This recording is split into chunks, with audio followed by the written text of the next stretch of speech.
to bring that up when we get to the training. Yeah. Okay, I think that's fine. I think that's fine. I think, these things are not insurmountable. We can figure these out. Okay. Let's see. How Oh, did you Richard get- is on. Richard is joining. Okay. How did you get a copy of the county's thing? Because Blanca Lopez sent it to me. Okay. I forwarded it to you. But we've been How many pages is it? It's like over 100. Yeah, it's long. I saw it. Hi, Wade. Hey guys. Hello, hello. Hello. Is coming on. Okay. Marie. Okay, I don't see it. Wait a minute, we gotta turn on her video. Hello, everybody. Good evening. Hey there. Hello.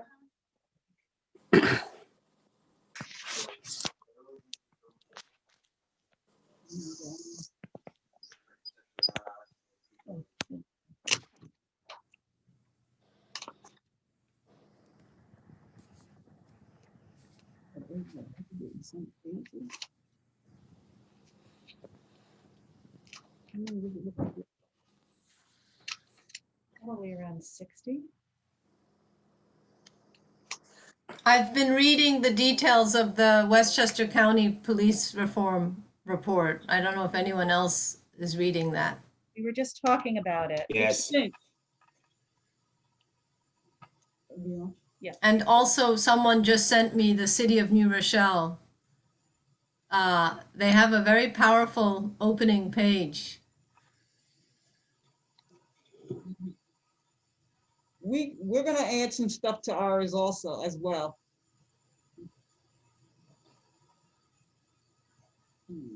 Tell me when. Yeah, so did you get a chance to see about an article? We have 14 people on now, including us. So maybe we'll wait just a couple more minutes. Did you get a chance to look at an article? Another article? Yeah. I just didn't I'm have a gonna do chance that tonight. to- Yeah, just didn't have a chance. Do that tonight. I'll wait a few more minutes, 1 or 2 more minutes to see if we get a few additional members to join. I really think we should put an article in here.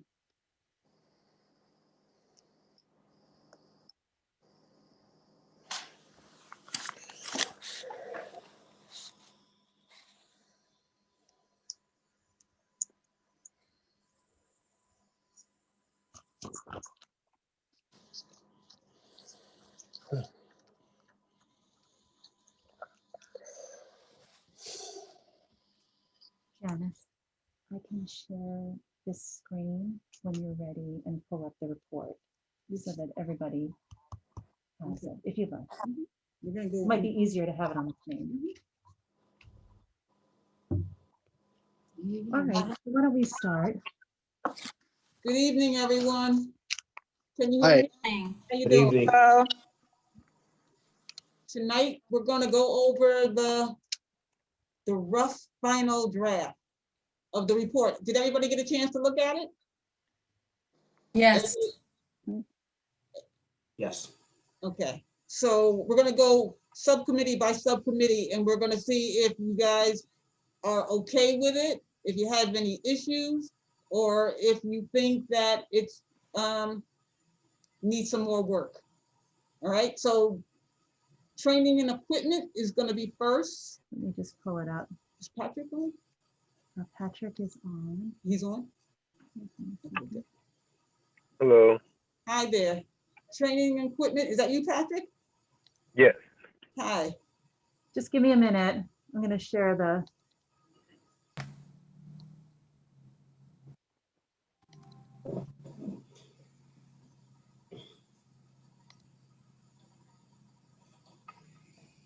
Can I talk?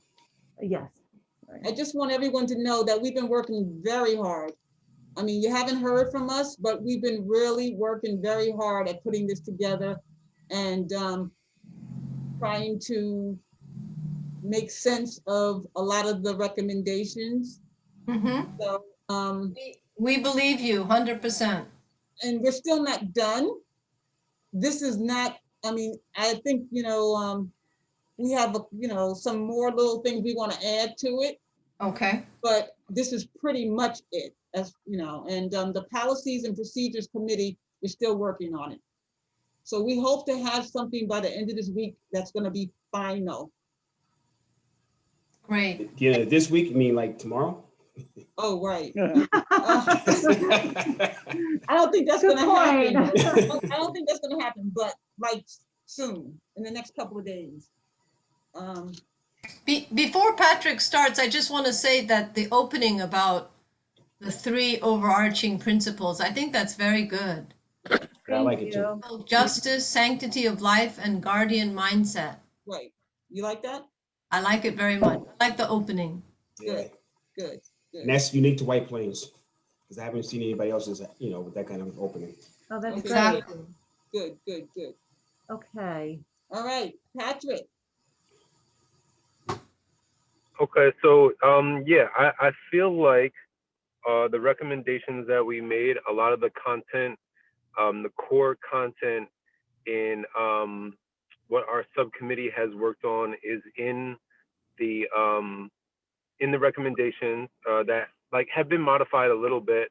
I think there's a few things that I want to like just be clear on when it comes to terminology and like specific kind of ways that we formulate our recommendations with words, because this is like our chance, right? This is our chance as community and police and professionals to come together and make some really serious recommendations that don't leave too much room for leeway or modification or a different translation by the police department. Now, when I say that, I don't think that the police department is going to do that with our recommendations, but it's just a formality of I want the recommendations to be very specific. So training and equipment are two very, very important sectors of focus that we've had over the last weeks.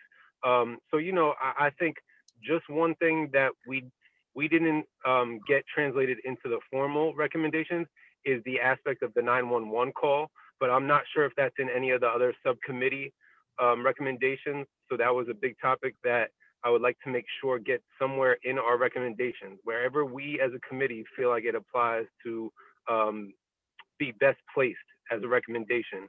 And when I mean 911 calls is we are trying to transform as a city the way that 911 calls are filtered and then responded to by police. So for example, if a 911 call occurs and it feels like it can be better identified to be handled by the jurisdiction of maybe one of the programs under Captain Spencer with community policing, like the mental health unit, then that's who responds to it.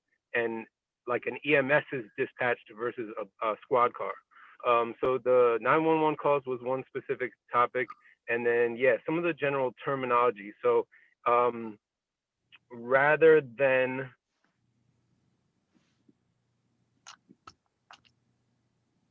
making a suggestion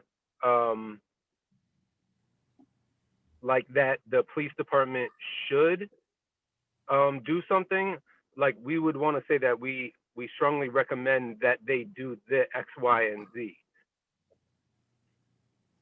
So Patrick, just to answer a couple of your questions, this is Karen.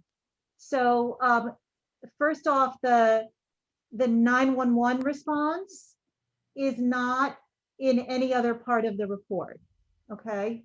Just so you know.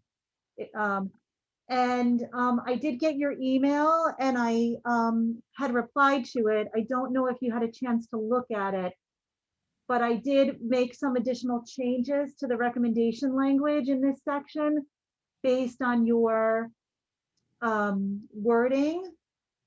And the training with neighbors link is in there, implicit bias / anti-racism,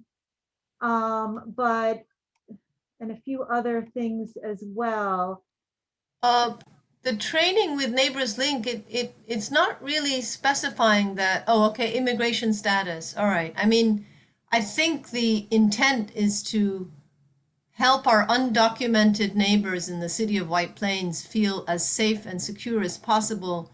And they do a training for best practices for law enforcement to help undocumented people feel as safe as possible in the city of White Plains. I'm not sure if that's already happening.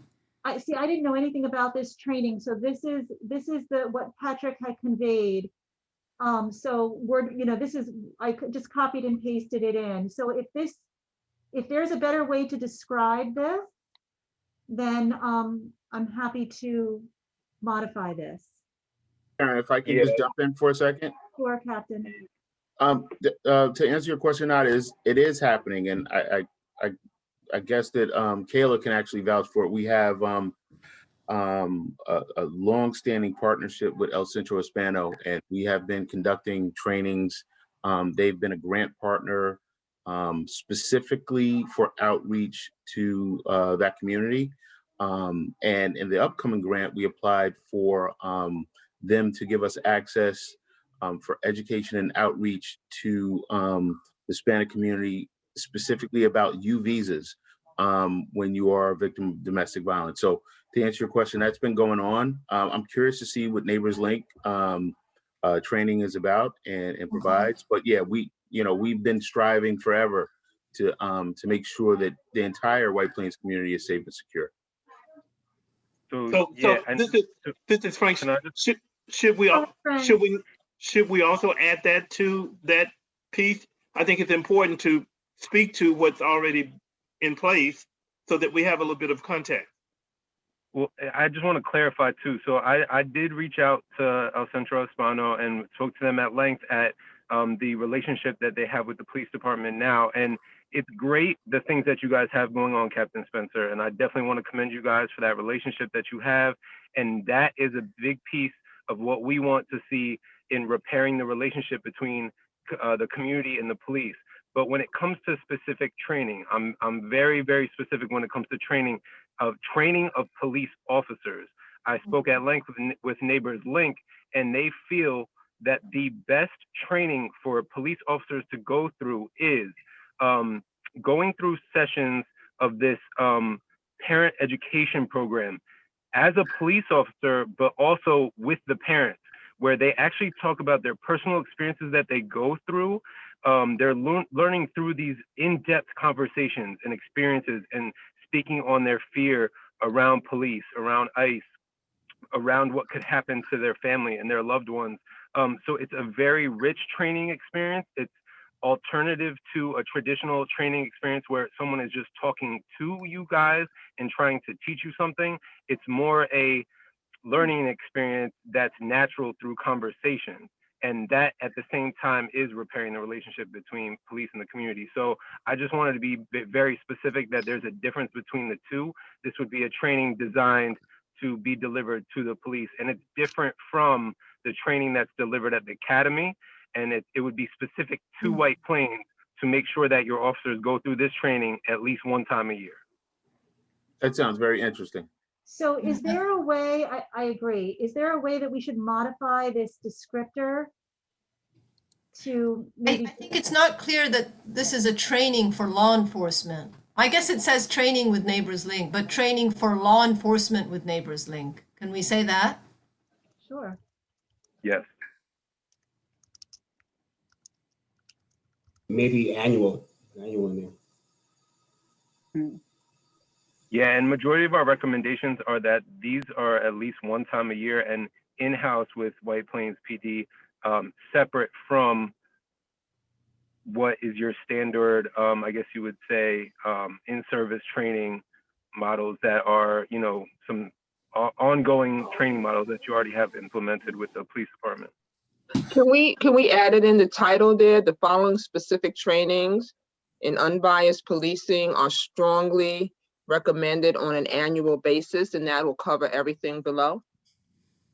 Or offered regularly annually. Oh, at least once per year. Okay. Well, so such training should be prioritized and offered regularly at least once per year. refers to, I think, what's, in number Above? one. Yeah, so we But need to add it for 2. we could strongly recommended. How about? But if that's for number 1, then we just need to edit bullet number 2 and have annually in there. Should I just add the same language? Like, how about that? Hold on. It'd be nice if an overarching, statement. Because maybe not as may be feasible. Maybe we could be a little more directive with that. Once per year. Because as may be So, feasible, leave it open. Can I chime in here for 1 second? Yep. And please don't take this the wrong way, but part of my job is to manage the police department, and the yearly training for 200 officers. I'm not saying it can't be done, but as more of these trainings are recommended that should be yearly, there is a cost factor, there is a staffing factor that makes it logistically that much harder. I'm not trying to say undoable, but when we're making recommendations that we're trying to implement, there has to be an understanding about the logistics of all this. And I just want to say that is something that has to be taken into consideration. So by no means I am saying we can't do this. I'm just saying the reality of it is that each individual recommendation of training, if it should be yearly and every single officer, is time and money and staffing that has to be put into it. Not saying it can't be done, but we have a robust training program as it is. To add to that, or to find out what else to move to take out on a year-to-year basis, with the understanding that we have mandated topics that have to be covered that already take up 16 hours. It's just I'm just asking that it be a point of consideration when we're talking about all this stuff. Thank you. Can it be something we strive for? Absolutely. Well, that's what I'm saying. Absolutely strive for it. But I wouldn't want the recommendation and to be so strict that if we couldn't comply with it in a timely manner, that we are sanctioned in some way, even though we're trying. As I said, none of this happens in a vacuum. So I'm just asking for, an understanding of the logistics of doing these things on a yearly basis for 200 people. That's all I'm saying. But absolutely, Janice, striving for more training and certainly more cultural type training is absolutely, I agree with that. Patrick? Yeah, and I definitely like Chief Castelli. I definitely really appreciate your honesty and transparency with that. And I think that that's the richness of this recommendation process that we have, is we can recommend something, and yes, it might seem a little aggressive from your standpoint or a little hard to manage, but that's where then we come back to the table and we work together on it. Maybe some of these trainings can be done for free. Maybe some of these trainings cost money. Maybe you do almost meet the half of this recommendation. That would be a great starting point. You know what I mean? So this is like that initial phase where we start. And also, Patrick, prioritizing officers that are directly interacting with these civilians. I mean, some of the police officers of the 200, they may not be the face of the department in interacting with civilians. I mean, they're not all patrol officers. They're not. So I think just prioritizing, and I don't know what the numbers are, but those officers that are out and about on patrol, etc. Yes, that's a good point. So Patrick, Mm-hmm. number 3, recommendation number 3. Are you okay with that?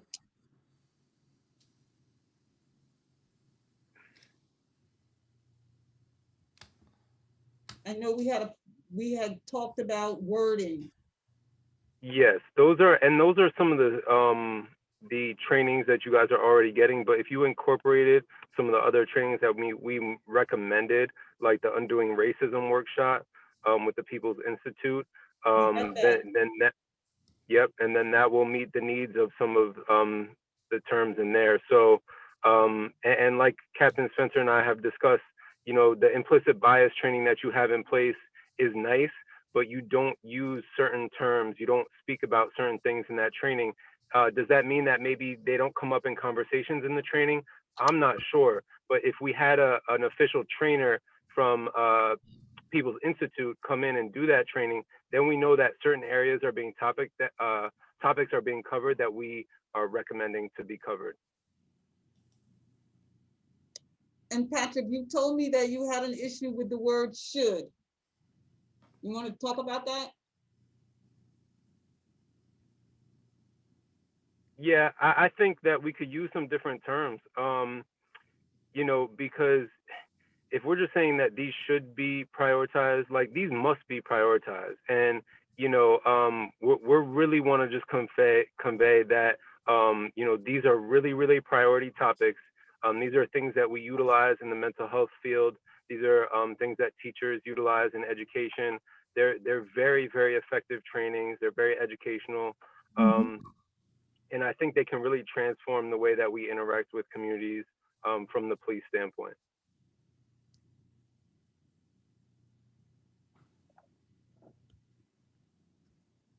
Okay. Any other issues? I have one. Okay. It's kind of secondary to the 911 calls, and it's non-911 medical calls, or like a medical alert going off, or like if you call an ambulance, often the police are alerted for very good reasons. Often they can get there first, and they do have medical training. But they, like, when my husband called an ambulance, they insisted on coming in. When we said twice we didn't need them, they didn't do anything problematic. I'm not suggesting that, but I think if you are calling for help for like a mental health problem or a medical problem, you shouldn't be inviting a forced police interaction. An offered police interaction is helpful. Not taking no is less helpful and could be problematic. So do you have that in the recommendation?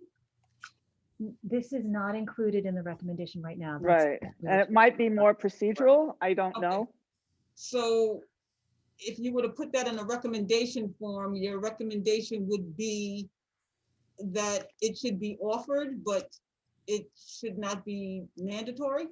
Right, unless there's some really extenuating circumstance, like an EMS person wants the police there, they feel unsafe, or somebody else's call, or something that is precipitating it. Harriet, many times that the police officers on scene are there to support the EMS and are right there to help when needed, as opposed to EMS being on scene, needing the help, and then having to call the police officers.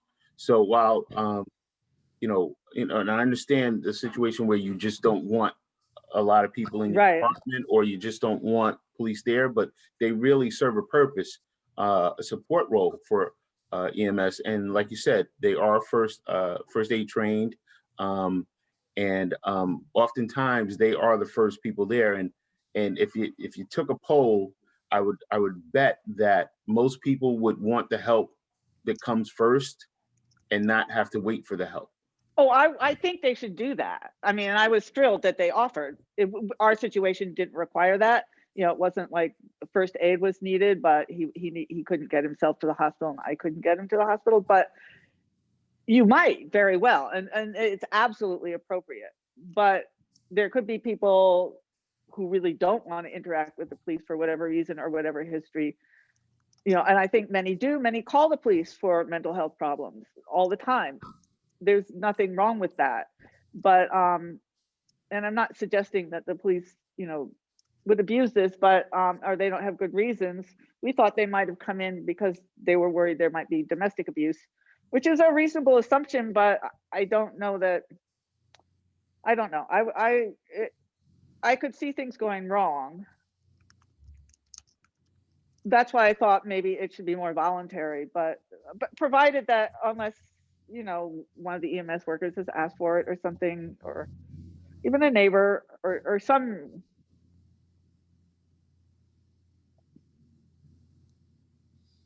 I hear you. I'm just trying to word something here. I think that, you know, we have I to. don't want to give a do- blanket statement that You don't kind want of to do something like that. puts a box on the police, but yeah. I'm just trying to, like, if there are ways, if there are certain situations or circumstances under which perhaps the police response is less needed, then what are other departments doing around the country? How are they handling it? I wouldn't even know, you know, I mean, I think we would need to look Yeah, and see what's out there. I don't know if that's a good recommendation or not, but I'm I would, trying I to would, think. I would actually be careful. Several police officers in White Plains get awards every year for life saving. So, and that means that they were there first before the ambulance crew got there. So that's just my concern that, you know, we're but a lot of risking. people would want that. I mean, you know, and you We're know, talking. if my I think we're husband been talking having a about heart attack, I would have said, please come, you know, and you know, I appreciated the offer. And Yep. they And I- didn't But come and at that point. sometimes what the initial call that comes in is not necessarily what is going on when help arrives. So, you know, like I said, it's a recommendation. If the committee wants to go forward with it, that's fine. But I would just be careful. But once the EMT, the medicals arrive on the scene, is the police officer instructed to stay in the home, or does he wait The police wait officer outside? then transition into a more support role.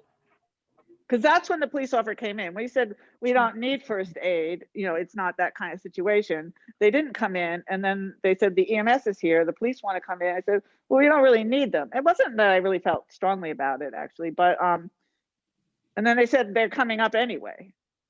And you know, we obviously had the door open because, you know, EMS come in with you know, stretchers and equipment. So they just walked in. They didn't do anything difficult. They just stood there. But you know, I don't know. How do other people feel? I think what we would like the police to consider is utilizing alternative response methods to certain calls that might not require dispatching a police officer to respond to.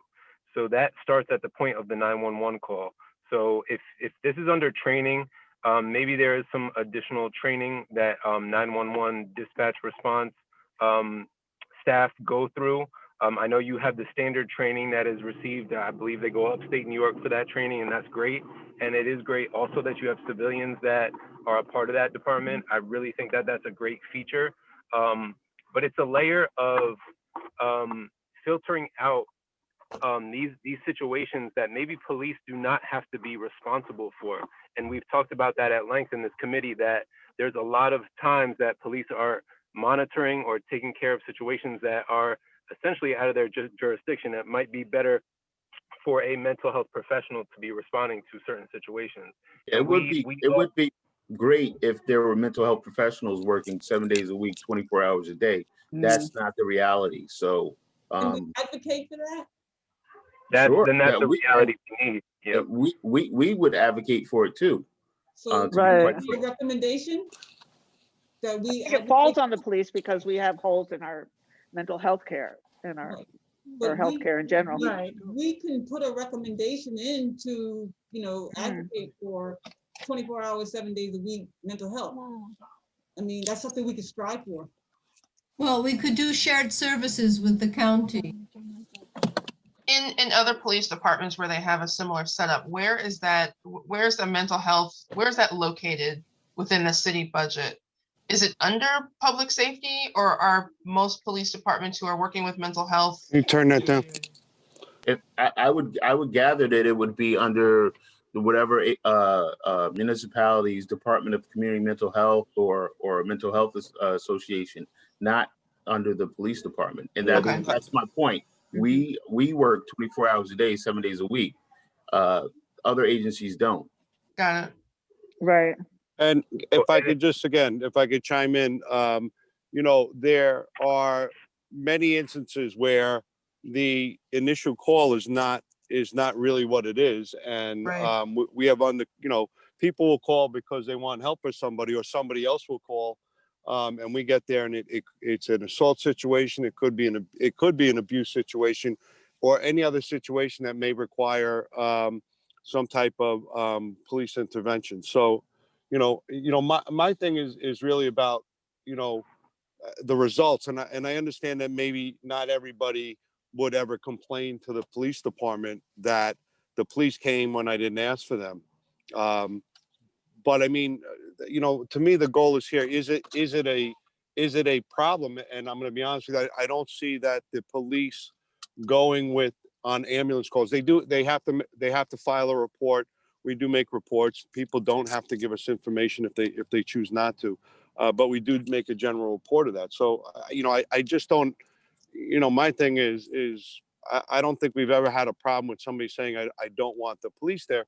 Maybe it is more of a problem than I'm not aware of, but I mean, for most part, I think it's innocuous, if not more helpful most of the time.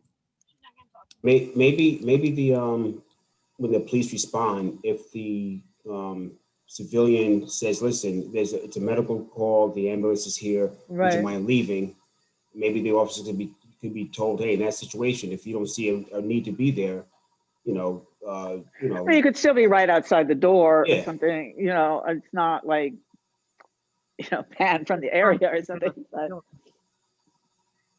I mean, This is certainly a tough topic. or even explaining why they wanted to come in. I don't know, but I mean, I didn't really care, but other people might. You got some hands raised. Is Katrina? Oh, hi, that's me. And Katrina has her hand raised too. Okay. But go ahead, Marie. So I'll just be brief because I'm hearing all this. I hate to see like these bright line rules, one thing or another in all situations. So I think the fact that we're recommending, all this extra training and hiring better people and so on, I think at some point, if we do that, if the police department does hire better people and trains them better, then we should trust their discretion in a lot of these cases.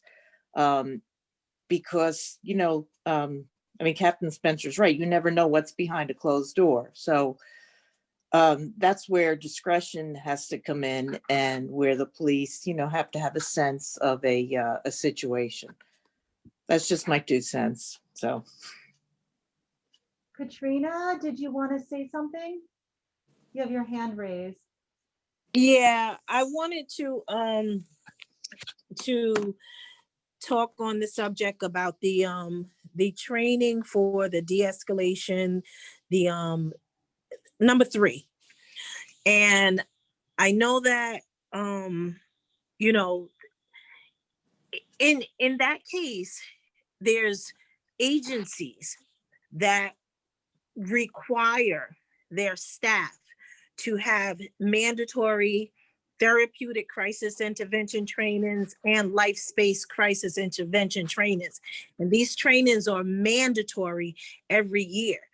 And they make an impact. The purpose of them is to keep the staff in tune with the situation, so that it doesn't escalate and things don't happen. It can be done.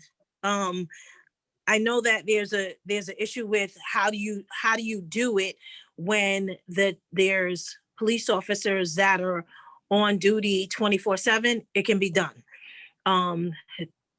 Price wise, if it's a cost factor, if it's an added cost factor, I'd rather that added cost factor be financial than somebody's life. And I just coming from working in agencies where the therapeutic crisis intervention, the life space crisis intervention, these are mandated every year. And it's understood because the process of being able to de-escalate a situation and to basically talking someone off a roof, talking someone out of harming me or harming themselves. It's a process, and it takes time, but therapeutically it has to be done. And I have to make sure that at the end of that, I had to make sure at the end of that shift that I was going home, that I was safe, and this person that's in my care is safe. So I think it's worth it. Thank you. Patrick, anything else you want to add to training and equipment, or are you otherwise satisfied? We didn't fully get a chance to go through down to equipment, but if you want to just briefly touch base on it, I think it's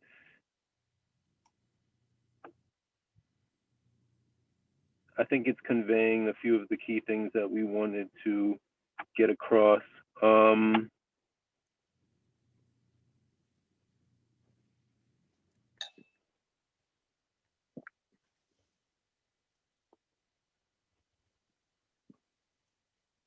Yeah, if I think of anything else, or if anyone else thinks of how to modify some of our suggestions, let me know. But so, okay. Am I keeping 5?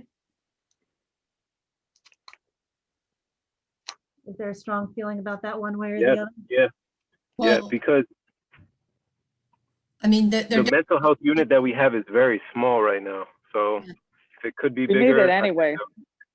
there should be access to mental health professionals 24/7. That's not the city though. That's for the county. So we might recommend that the county provide services 24 hours, 7 days a week. We don't have mental health counselors Yes. on staff. But in the sense that if there's a middle of the night crisis, weekend crisis, the City of White Plains Police Department has a place to call for a mental health professional to arrive quickly on the scene. You know, and maybe there could be like a shared service. Maybe if enough reform committees want mental health 24/7, they can maybe have a team of 10 or 8 that are responsible for, countywide. This way, at least it's not just a White Plains paying for it or supplementing the cost. It'll be a shared thing throughout multiple jurisdictions. It is a big component of the county's police reform recommendation. So they are recommending 24 hours in the county? I believe so. And they have a whole big section. I haven't read it carefully. Also, something real small. It's Able Project, not Project Able. That's just the way they Oh, is switch the it? 2 words around. Yeah. Okay, thank you. You're welcome. Thank you. Patrick, I just want to make sure, because me and you had a long conversation. Everything else is okay?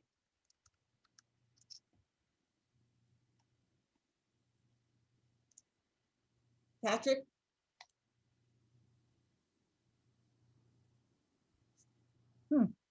Is he still on? I don't know. He said he might be in and out. Okay. Okay. So maybe he'll come back. So otherwise, we're okay with the training and equipment recommendations? Everybody just good? the last thing is just, if you could, with the purchase of militarized equipment, that's a really big focus that we should have, is that we're steering away from militarization of police force. We want to utilize alternatives. We want to utilize safer means. And I really just want to make sure that our recommendation conveys that we are utilizing all alternatives to military grade equipment, including vehicles.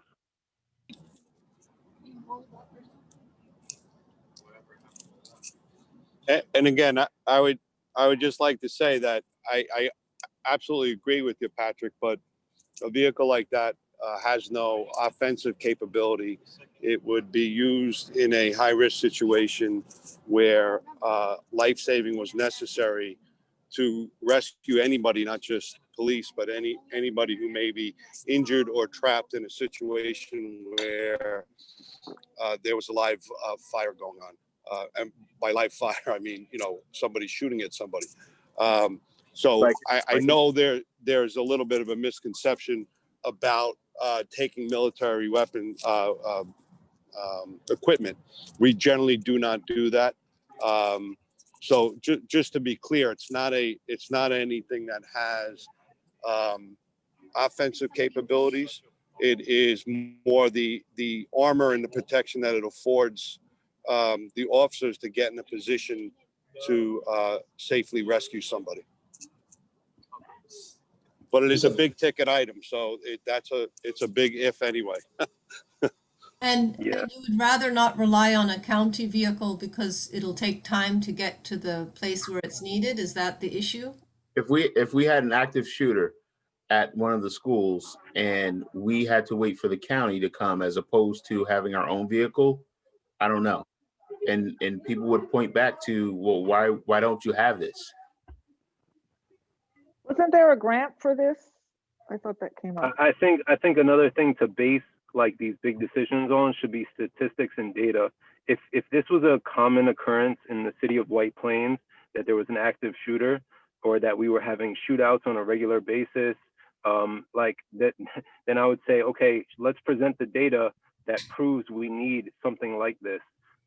So even if you want to include that somewhere in the recommendation, like the city of White Plains must provide data and statistical analysis that proves the need for a military grade vehicle and or weapon. You cannot have any for 10 years and then have one and need it and not have it. And then there goes the issue with the data. Yeah, the data will never show. Maybe we can separate, military style weaponry with vehicles. So like the chief mentioned, having an armored vehicle to do a rescue. I think about Michael Frey in Eastchester years ago. If there's an officer down, he's being shot at, and we have no way to get to him, but if there's a military style vehicle that we can use just to protect the officers responding and the officer who's down from being shot, that's one thing. But we're not saying by high caliber machine guns. We're just saying separating the defensive vehicle from the offensive weaponry. Could we put in, will not purchase offensive military grade equipment? And I totally get the recommendation. I've seen in other parts of the country when people were peacefully protesting, certain police departments pull out these vehicles and use it as an intimidation force. We're in White Plains. We're like the demonstration capital of Westchester County, at least, and probably New York State. So we invite that. And not only do we help out with logistics, we escort and make sure that all of our demonstrations are conducted in a safe manner for the folks that are expressing their opinion. So I get it, but we have to be realistic. I thought also in the committee, we discussed that there wasn't budget for this as well. And we discussed using the consideration of a grant or something like that. What I can say is it's a capital project because of the cost. So it's really controlled through the city. And the capital project gets budgeted out at least 5 years, and then it can move forward or backwards based on the need. And I could tell you that if there was any grant money that would come up for it, and we thought that the city was going to consider purchasing that, we would definitely shoot for that grant money without a doubt.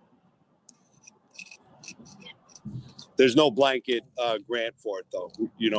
Some of these things come and go. And you have to. And again, like Captain Spencer said, I understand the perception of a militarized police department, and I think all of us are on the same page where that doesn't serve the purpose of just to put it lightly, having the community feel comfortable with the police if we're acting like a militarized occupying force. Yeah. So I do agree with that. And I just want to make it clear, the intention of that vehicle is absolutely not that. So are we leaving it in? Okay, so we could recommend that they must explore the use of defensive equipment versus military grade offensive equipment. Yeah. And also, like the chief said, you know, it shouldn't be I like that, used to Patrick. demonstrate muscle. Because I know, I know Chief Castelli and Captain Spencer are not going to do it, but 10 years from now, it might be a different chief who says, "Hey, park the truck out there in the middle of the street." You know. So we want to make sure that that's part of the process. It's not used for that at all. A very good point, Wade. Am I conveying this the way you? Not explore the use of, must not use, or we're gonna have to put the wording with it. I think Harriet had it under point 2. I don't think it needs another bullet. You could just say the committee recommends that the department not use or purchase offensive military grade equipment. Right, perfect. That was Harriet's suggestion. Okay. All right. You got it? Yep. All right, so training and Transparency. equipment, you guys are good, right? Good. Okay. Yeah, we're good. Transparency and accountability. That was Wade. That's Wade's group, right? Yeah, Or is that Katrina? Oh, no, I'm sorry. That is Katrina. that's Trina's the chair. that's us. Okay. Did you guys get a chance to look over everything? Yes, I did. Are you okay with everything?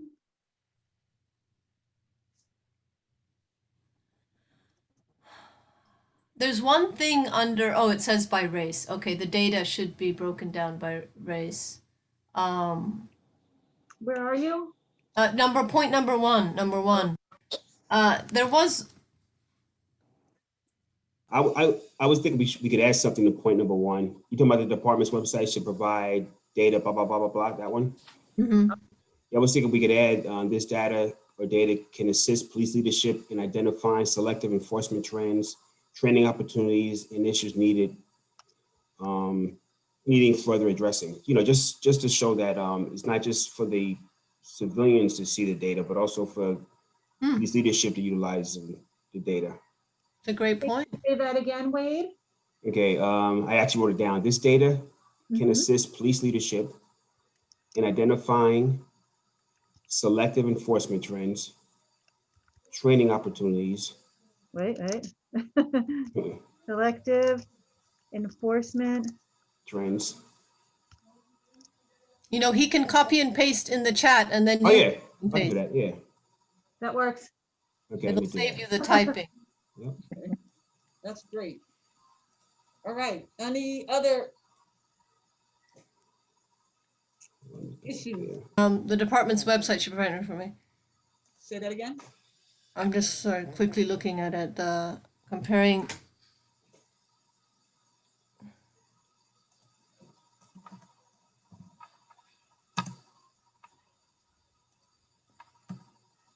Is there any issue, Chief Castelli or Captain Spencer, with posting on your website the demographics of your personnel? No, I don't think so. I think that's, we provided that in various forms. I don't see a problem with that. Okay. Wait, I got one other. Yeah. And the transparency, the second bullet, I also added this data will also help measure the effectiveness of recruiting strategies. So basically, we can tell if what we're doing is working or not. Put it in the chat. I want to do that right now.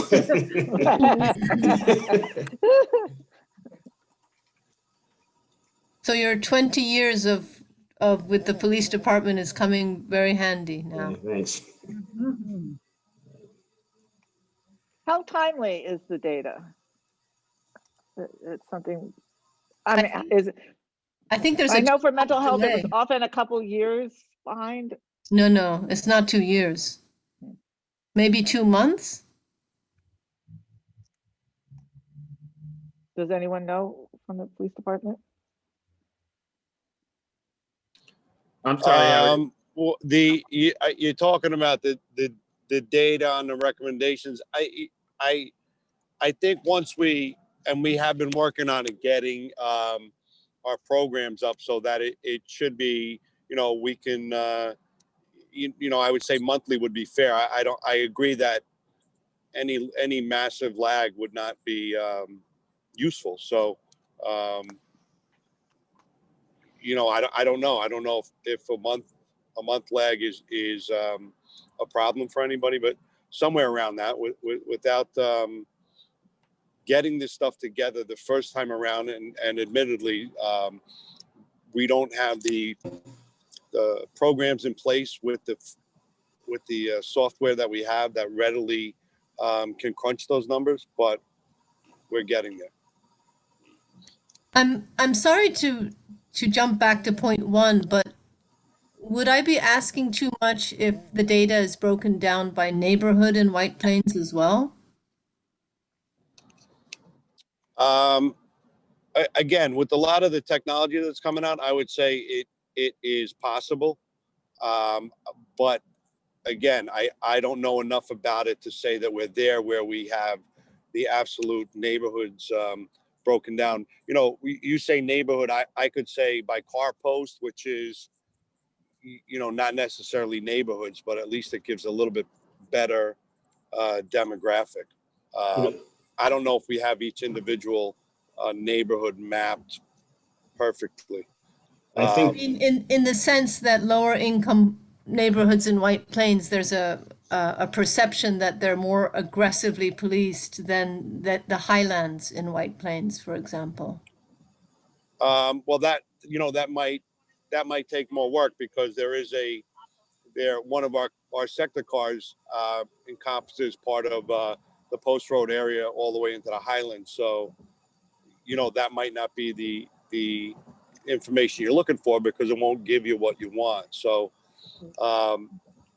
again, as the technology on these things improve, where you can kind of plug in the data, and once you get it set, then it should be easy to pull out what you need. But I just don't know for neighborhoods if we're there yet. You know what I mean? And the part of the problem with that is in terms of just as an example, in terms of crime trends, in order to make it realistic, we'd probably have to pull out, let's say you want to say the downtown area,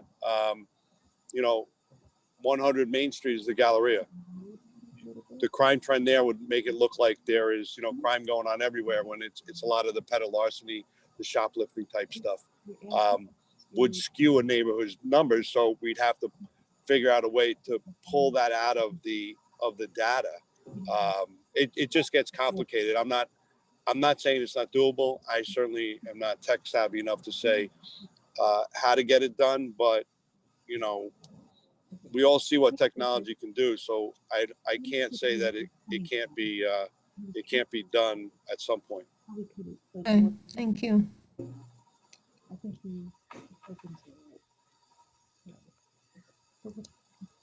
And then point number 3, does the police leadership accept the creation of a statewide database that tracks police misconduct? Is that going to be a public database and we will see the names of officers? Is that what we're...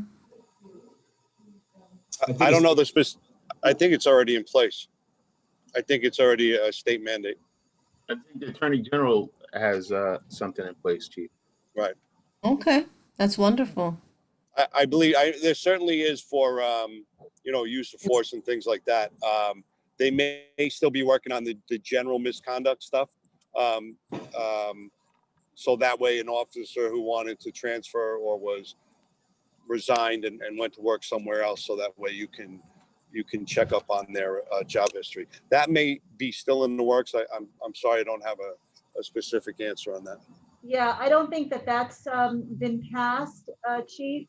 I think that is being discussed in Albany now. But I think you're right in that the AG has something or is working on something for cases involving excessive force. Wade, do you have do you know anything more on that? Nah, I don't. Okay. And one thought about point number 4 is that for both Westchester County and I believe the Greenberg PD, they have a database for repeat calls of people who experience mental distress.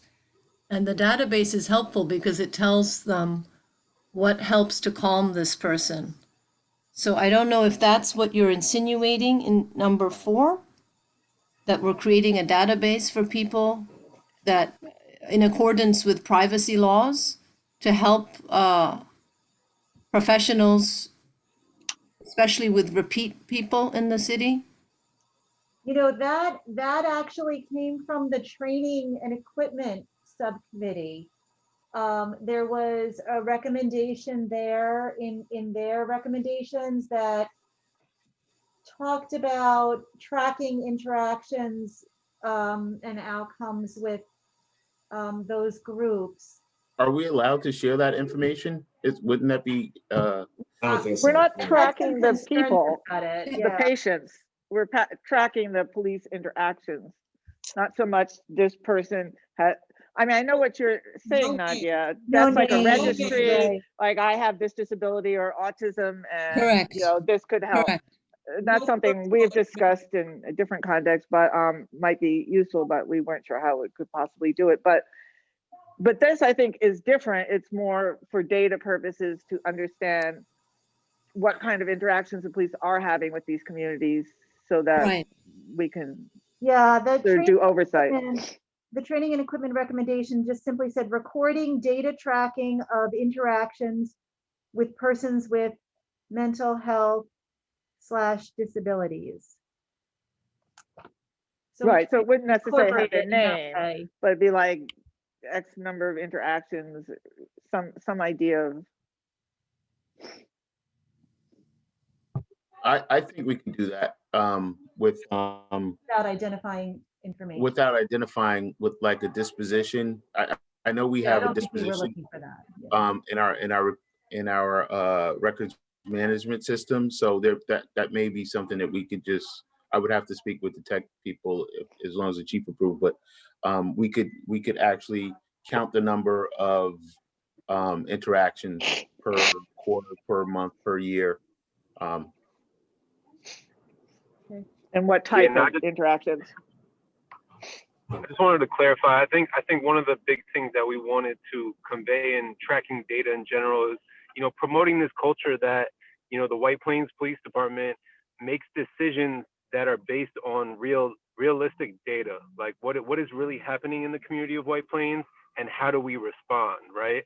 So if there is an increase in mental health emergencies, that we're increasing our ability to meet those needs as a police department and as a city and social services as well.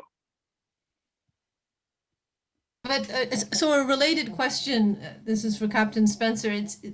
When I was asking about this database, it's not a public database. This is like internally so let's say there's a person who regularly has a very stressful event, a mental health event. If there's a different officer who gets the call, does he or she or they have information about what helps? But that's the point. I think it's a HIPAA violation for me to share your medical information with someone else in the department. For not tracking purposes, but for policing purposes, like she's talking about, could this information be voluntary? Like in the mayor's committee for people with disabilities, we had discussed, and I think Yonkers has a registry like this. They do have it. I thought Greenberg also has a registry. Right, where you say, I have deafness, I have autism, or my child does, and they may need this kind of assistance. That could be very helpful. Also, ID cards for people with deafness can be helpful, so that when you can't talk to a police person, you can flash the card. Right. We do have mental cities in the state. We do have like that, but something that's private, but you can opt in and say, we're giving you this data for you to use on the job, not to give to the public for them to evaluate it. Absolutely. And we have a program, Rapid Recovery, specifically for autism, but we also include vulnerable elderly adults as well. So that program could actually be expanded. That would be great. And come to think of it, your point, Nada, with talking about data on the whole for, it's already being done. I didn't even realize that we, on our CompStat report, our weekly CompStat report, there is a section that talks to the number of mental, I'm trying to think what it's called. It's either emotionally disturbed persons or persons in crisis calls. So we can see when there's an uptick week to week, month to month, year to year in those calls. Great.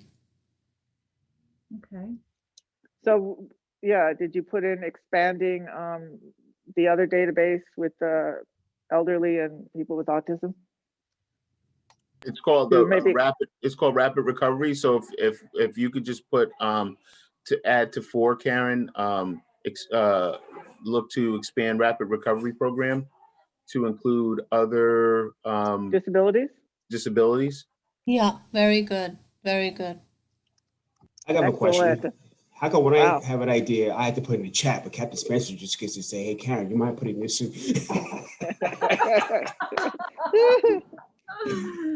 That's because we all work for the city, Wade. You don't. All right. Transparency good, other than the few things that we're gonna make some changes with? Everybody good with transparency? Yes, yes, thank you. Yes. All right. Very good. Accountability. Okay, so, Oh, sorry, I'm just having a quick read of the top paragraph. I'm sorry, I'm going too quick. That's okay. I don't really care for total trust. It's just a bit too much. Maybe just lack of trust. Total trust. I agree with that. Can you zoom in a little bit so that it looks bigger? Lack of trust and comes and brings. I agree with that. I agree with that. How's that? Bigger? Yep, that's good. Included in Yes. this report related to community outreach. Okay, okay. I'm ready to scroll down. Make improvements to the current personnel complaint process. So these recommendations actually came from the Policies and Procedures Committee, from Bernie Toms, who really looked at the personnel complaint policy. Correct. The tracking number he came up with, that was very good. Do we say anywhere that it's available in other languages besides English? Is it available? Chief, Captain? It may be available probably in Spanish, but I don't know about any other languages. I would say not. I think it should at the very least be in Spanish, if not Creole as well. Let's see. Complaint forms should be made available at the community and should be available in Spanish and Creole. We have a significant Haitian community. We do.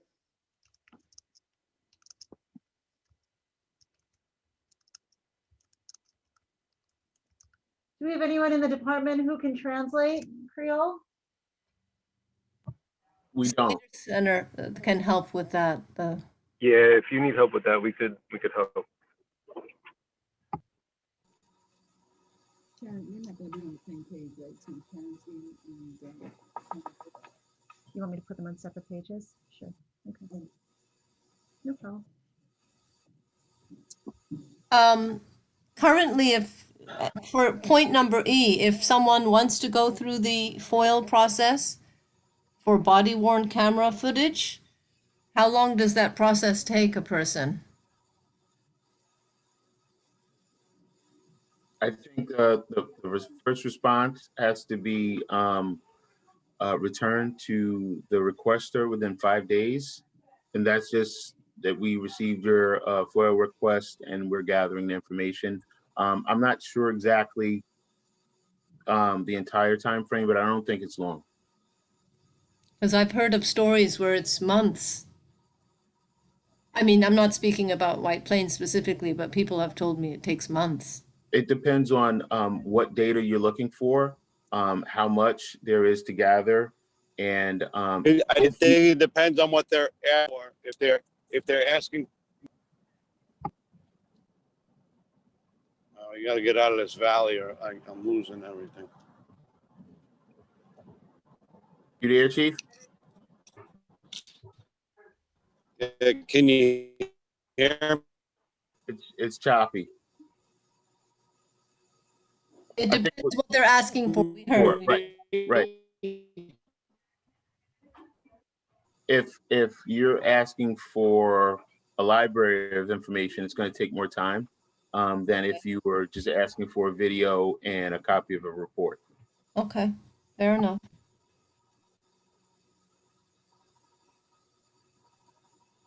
Okay, I'm good with this page. And by the way, video is actually quick because of our back end evidence management. I'm in a bad spot right now, so we can tell. We can tell. My chief, I love it. Nada. Yes. Nada 2, 3 is good. Transition to online pluralism management. This is from Bernie. I think so Civilian Complaint Review Board. One thing, I read the county's recommendations, and they are recommending an Office of Police Accountability where a municipality can opt in. Okay, so here. Yes, 3D, yeah. Keep open the option of joining a county CCRB if one is established and meets the needs of our community.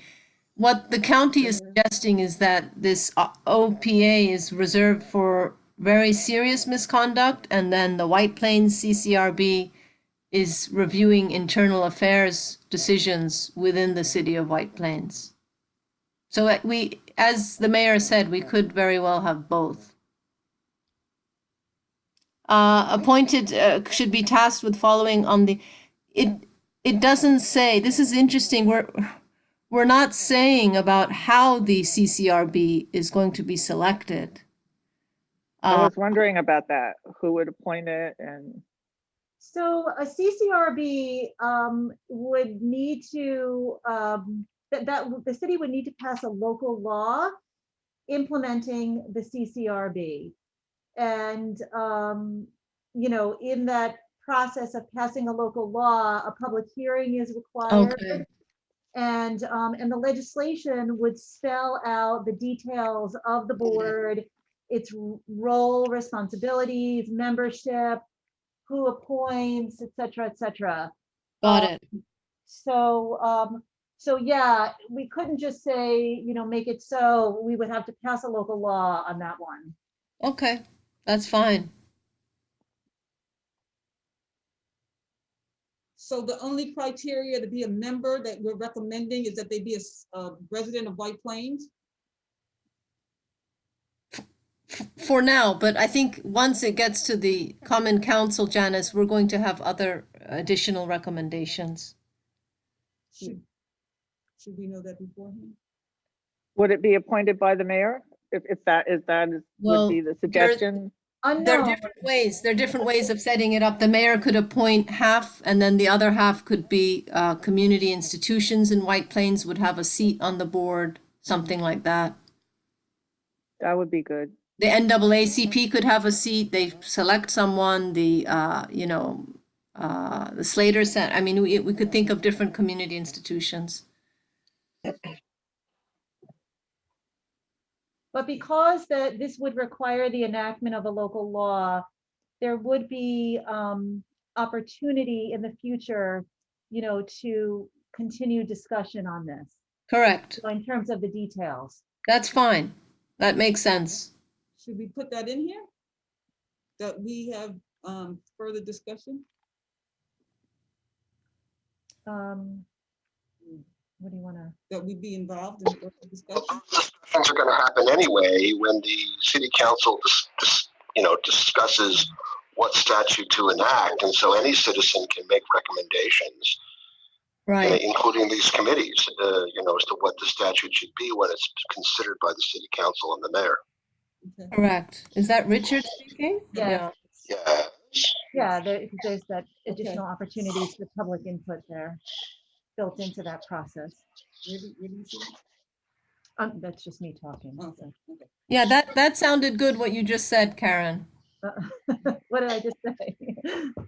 Additional opportunities for public input in the process of creating a CCRB. Since you put that in chat. Isn't that a given if it's going to the council and they have to hold a public? Yeah, it's sort of built into the process, but we can put it. Opportunities for public input in the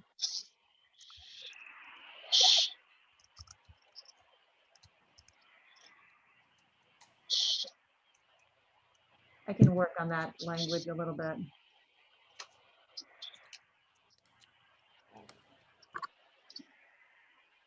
Okay. All right, Nada, Yes, are you good with everything? it's not just me, it's Katrina and Wade as well. Oh, you guys okay, Katrina? Yeah, I'm Wait, good. I'm good. Yeah, I looked at this earlier, so I didn't have any other comments. Okay, that's good, fine, thank you. Okay. Can I chime in for 1 second, please, Karen? I just got a Sure. text from Chief Costelli.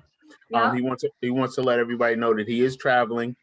He has his tablet with him, but if he doesn't respond to something, that just means his cell service is spotty where he's going. So Got he it. apologizes. He apologizes for the jumpy conversation. Thank you. All right. Qualifications and recruitment. Who's that? That's That's Me. Wade. Yep. Mhm. All right, Wade. I believe. Wade, as you probably noticed at the beginning of each of the subcommittee pages, we try to say a little something that ties in to the overarching Sure. principles of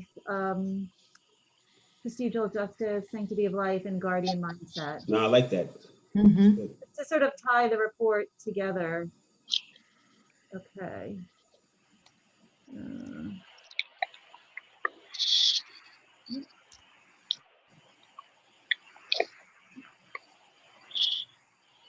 How you feel about it? I like it. I mean, it's pretty much, yeah, we sent you guys, so it's good.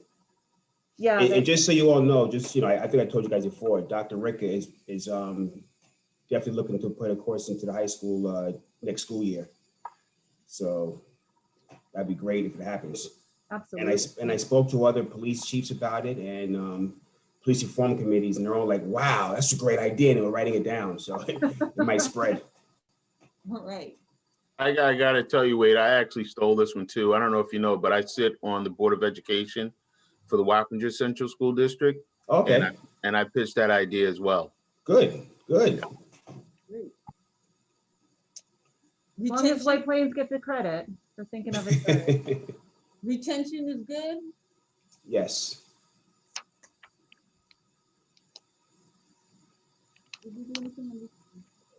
So the first part was, qualifications and recruitment, and then retention.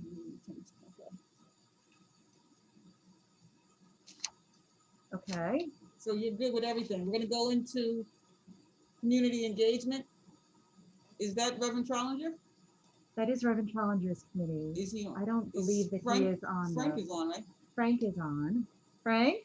Yes, I'm here. Did you get a chance to go over the recommendations? That Yeah. I mean, I thought it really fit in very nicely with our committee. So Frank, I had highlighted number 5 because in the community engagement recommendations, you all had put number 4, surveys of the youth involved in the community engagement programs. And so number 5 wasn't strictly in your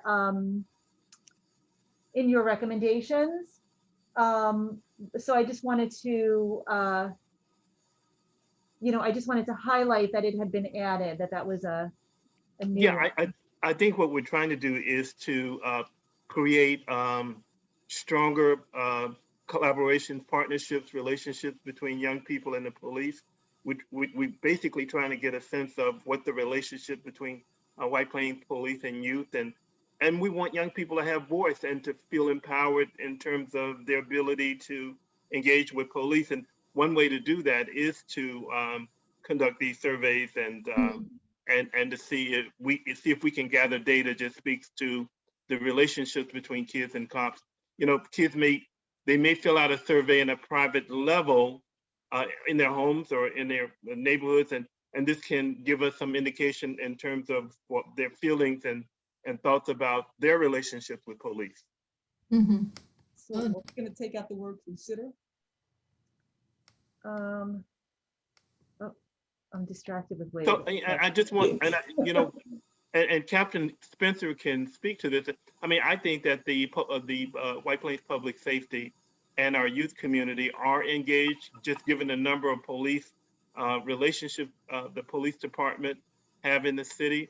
But I think that we want to make it stronger, tighter, and we want to create pathways for young people to pursue careers in law enforcement. Yes, Frank, which ties into recruitment, retention, qualifications as well. Yep, for sure. So we taking out the word consider. Janice wants to take out the word consider. Conduct community-wide surveys periodically. That's good, Janice. Yep. Yeah, we agree. Take consider out. Yes. And after Frank talks, Karen, I'll explain the stuff I just sent you. I forgot to mention it before, but continue. Okay. Anything else, Frank? No, and again, I just want to commend both Wade and Captain Spencer. I just love the idea of engagement with the school system in terms of courses. I think that creates an atmosphere, a relationship, a process where young people can begin to study and to think about, again, careers in law enforcement. I think that's just a win-win situation for everyone. Thanks. I just have a quick question, Frank, for you, is that in other places, the school resource officers has become a controversial subject, and I noticed that we don't mention it at all in White Plains.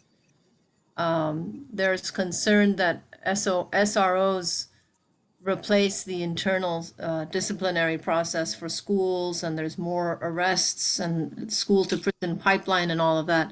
I'm just wondering if we have any feedback from. I can just briefly comment. I don't want to get into it. We in the district, we did launch a survey.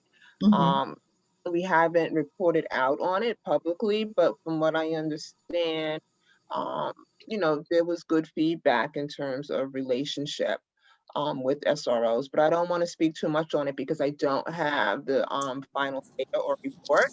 But just so that you know that, we do have a relationship with the SROs in White Plains. From what I understand, the feedback that we got was good. Do you have data, Rosemary, about number of arrests? I don't have that. No, I don't have that data right now. Can you hear me? Can anybody hear me? Yes. Chief. Yeah. Chief Castelli, can anybody hear me? Yes. We Yeah, heard we it. can. We cannot hear you We're losing anymore. you. Chief. You could probably I'll speak better to me, but you can't hear me. speak to it. Jim, Boss. Yeah, so thank you for saying that, Rosemary, and I'm happy to hear that the survey that you guys did was got positive feedback, and it's probably because we don't take a disciplinary approach in the schools. The school resource officer program is just that, a resource for young people in need. And I can tell you this year, well, we're only in January, we don't make a habit of making arrests in the school. So, and as a matter of fact, we don't even make a habit of, the school has an entire staff of, I don't know, security guards or paraprofessionals. That's their role, to be the disciplinarians, not the police department. And I think that's part of the reason why you got good feedback from the community. Yeah, I'm curious, and I'm sorry that I don't have like the hard data at this point, and we haven't reported out. You know, there could have been a comment here and there, but overall, it was what we expected in terms of relationship. We've always said that White Plains is a special place. So, and I think that's one of the things that makes us special. And Nadi, I would say, you know, I always get the annual police youth arrest data, and it's very low. It really is amazing how so few young people in White Plains are having contact with White Plains police. And when you say low, what does low mean? Less than 20 White Plains kids. It's somewhere between 11 and 17. And I would say, you know, we do have the youth court program working with White Plains Police and Probation and the Family Court. Last year, we have 27 contacts with our youth court, and we didn't have one recidivism. Now, not all of the kids come from White Plains, but I think working in partnership and collaboration in White Plains with all of our stakeholders, I think it creates the kind of atmosphere and relationship in the city that helps young people recognize that White Plains is a supportive, caring community. Yeah, and I will say, Frank, I sat in on one of the youth courts. I think you saw me there. I did, yeah. I was really impressed with that. And I think that is such a powerful tool, you know, for our youth and for our city. So I really admire that. I think that's a fantastic program. Yeah, more youth from that live outside White Plains are arrested each year than youth that live inside White Plains.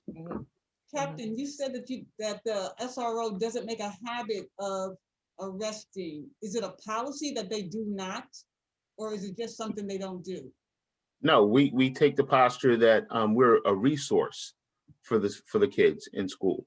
So they're not ever going. If there was a crime that occurred inside of school where we had to take action, we would, because they still are police officers. But that's not what we're there for.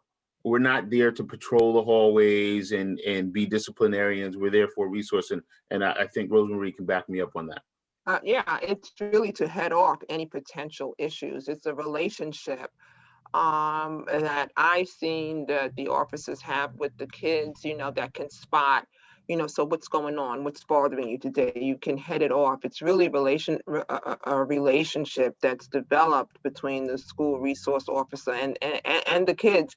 I've been in there and I've seen the resource officers, and it's phenomenal how the relationship, I've seen it so meaningful to everyone there, every single person, student and staff. And I think that's what keeps serious things from happening in our schools, and I think our resource officers are our own graduates as well.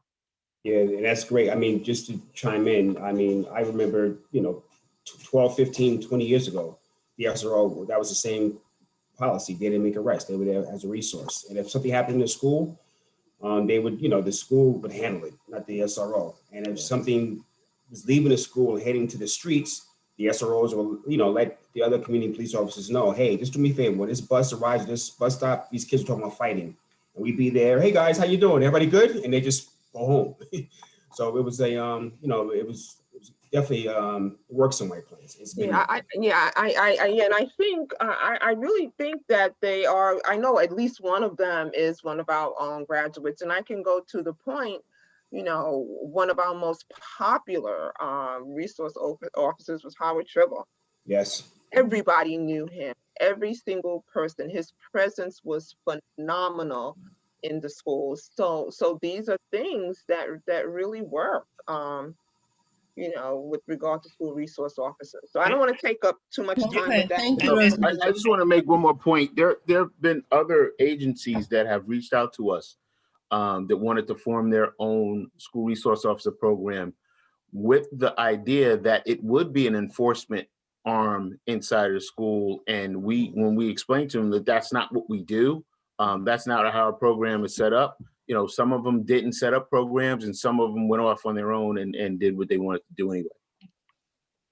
Okay, thank you, Rosemary and all, for the clarification. You don't want to use you as a model. Yeah, and when the data comes out, if you want, when we report, I'll find out when we plan on reporting it. As you can Well- imagine, we're really crazy with the COVID stuff and all the work going on with that and getting kids. I'm just curious, the 11 to 17 youth that are arrested every year, I mean, I wonder if they're all Black, because what we hear is that Black youth are punished more severely than white youth in schools. So that's just something They're not. Yeah, they're not. I have the data and I look at it, and they're a mix of different demographics. So that's a misnomer. And most of the arrests that we see, for the most part, it's, you know, the minor kinds of things. It's not substantial things. Pettit larceny from the mall. That's the majority of the arrests. Okay, thank you. All right, Karen, before we go to policy and procedure, I just sent you 2 links. One's from a New York Times article, how do police actually spend the time? That's part of one of our recommendations, just maybe reference material. And the other one is police suicides, and it has statistics, et cetera. So I know that was another part of, the recruitment qualifications recommendations. So I just wanted maybe, the reference, or maybe as a footnote, we can add those 2 articles. I can talk to you offline more about it, but basically I just want to make sure those are in there, because the Times article is really good to talk about, when I talk about the warrior versus guardian mindset, it explains how police officers spend almost like 85% of the time doing, boring stuff, nothing where you have to, chase people, jump out of buildings, et cetera. And before 2019, New York's police suicides throughout the country was at, an all-time high. So 2020 sort of put that in the back burner, but that's still an issue. And I'm sure even now, you remember the 2 police officers in DC that committed suicide after the events on January 6th. And also there was a video recently of an African-American police officer that did a video suicide note. And he, it was like a 30-minute video, and then he took his own life, and he committed suicide because of what's going on in, policing in America and systemic racism. So I just wanted to add those 2 things to the. I think this is great. I'm just plopping them in here now, and I'll do something, Okay. I'll put it in there in a more formal way. In the appendices of the report, we do have articles on procedural justice, sanctity of life, and the guardian mindset. So you might want to just look at those as well, but I'm happy to include other articles too. So. Okay, thanks.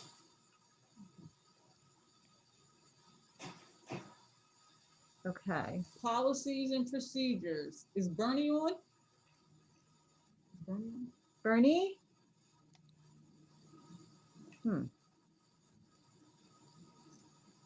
No. No Bernie? Was he ever? He was on, yeah. I don't know. Is we're gonna do body worn cameras. Is that Marie? That's Marie. Marie? Yeah, I'm here. Did you get a chance to look at the recommendations Yes, I did. for I body did. worn cameras?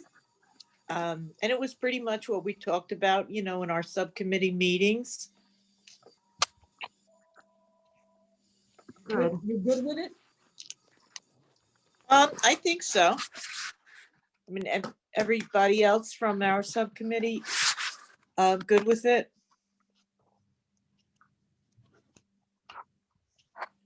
You might, I don't know if Bernie's still on. Janet's is here, Wade is on, and Richard is Richard still with us? Marlene didn't get on? I don't see Marlene. Yeah, I'm here. Hello, I'm here. Okay. Did you get Still awake. Aaron, can you scroll down a bit so we can see the rest of that page? Absolutely. Marie, I have a question for you. Shoot. Is a routine traffic stop, does that trigger an automatic turning on of the body camera, or is it the discretion of the officer? Well, I mean, you would have to ask probably Captain Spencer. Traffic stops are one of the guidelines for officers to activate. So So, it's yeah. not an option. Yes, the policy speaks to, I think 13 different areas where the officer should be activating their body camera, and traffic stops is one of them. Thank you. And just so you know, one of the catch-alls, I think it's like the 13th or 14th one, says any other legitimate police activity.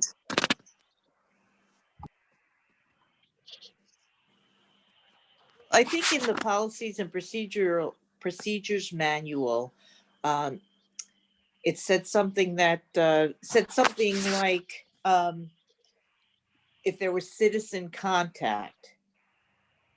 And that was kind of a phrase that I wasn't that we weren't really sure of.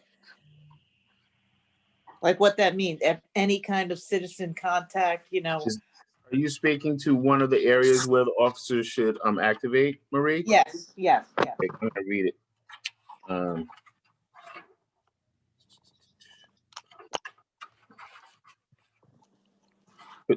I'll read them for you. Pedestrian and vehicular investigative detentions and stops, observed unlawful conduct, use of force, high-risk situation, advising an individual of Miranda rights, statements made by suspects, victims, or witnesses, motor vehicle searches, area canvasses or canine unit searches, physical arrest and transport of persons, serious or fatal motor vehicle accidents, property damage regarding motor vehicle accidents, observed items of evidentiary value, and any other legitimate law enforcement activities. And then the last one says, at domestic incidents, child abuse and sexual assault investigations, officers may record up to a point at which order is restored, and it is safe to do so for all parties, for privacy. You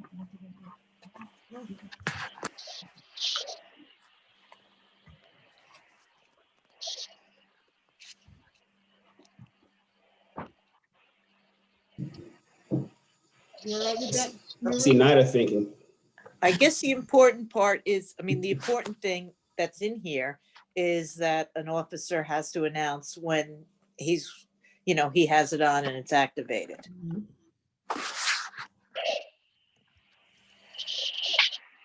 And I like the incorporation of the model policy language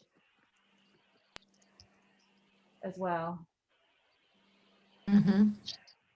I'm sorry, where did this model policy come from? I'm just curious. Department of Criminal Justice Okay, thank you. Services. So, New York State.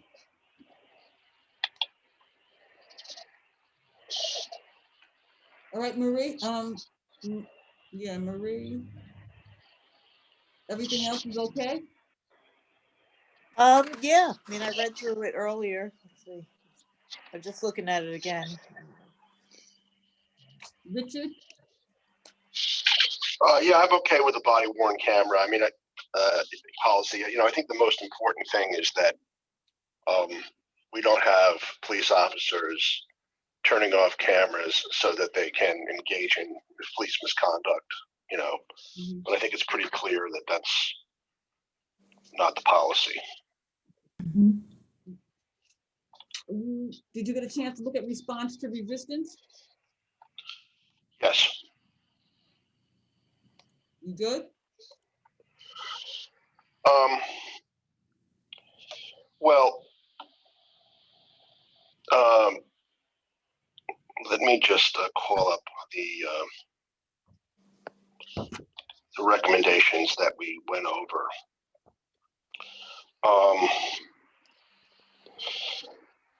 You know, I think that it should be more, we're talking about response to resistance now. We want to going there. Yes. Yes. Okay. So, in the definitions in the response to resistance policy, it talks about objectively reasonable use of force. You know, I think that it's important that we just say that it should be, police officers should avoid using excessive force and only use force when it's appropriate and reasonable. And because the current policy has these references to the Graham case, which talks about civil liability. So when we look at what we have written here under response to resistance, it doesn't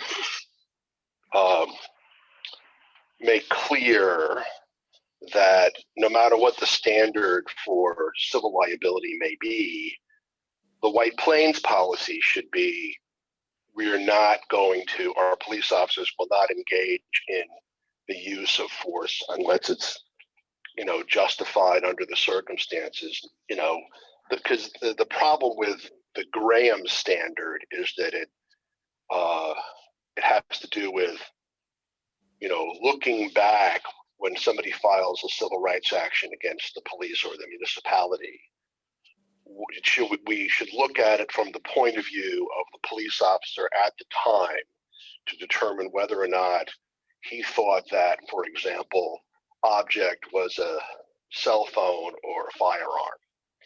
And this standard, permits a defense essentially to a civil rights action that the police officer's behavior was objectively reasonable from his point of view. But regardless of whether, that is true or should be true for civil litigation, I think that it's distracting to have the policy of the City of White Plains Police refer to that civil litigation potential defenses, and should just be clearer that we only want to use force when it's reasonable and necessary. So I just think that the reference in the current policy to the civil liability business is not helpful, and it has attended, it might tend to say, well, look, I could be defended on that. And that's why we wanted to include references to Title 18 United States Code Section 241 and 242 of the Civil Rights Act of 1986, because, among other potential criminal liability of police officers, to emphasize that this is really serious. Don't do it. Don't use excessive force. Use reasonable force. I just think that the civil standard is just not helpful here and has a tendency to dilute the command that we want the police officers to abide by the law. And it doesn't say that on our recommendations, but it was in the, we did discuss it in the committee. And the review form that we submitted says we believe this is already conveyed in the departmental policy. And I don't think so. So, that's just what I think about that. Richard, I have two quick questions for you. Recently, there have been high-speed chases in Westchester County that have led to civilian deaths or casualties. What's the policy for high-speed chase in a very residential city? I recall I don't recall, but my recollection is that the policies that we saw is that we don't do high-speed chases. That's my recollection. I would refer to for maybe Captain Spencer or the chief if you could hear us. That's our policy, is we limit pursuits in general.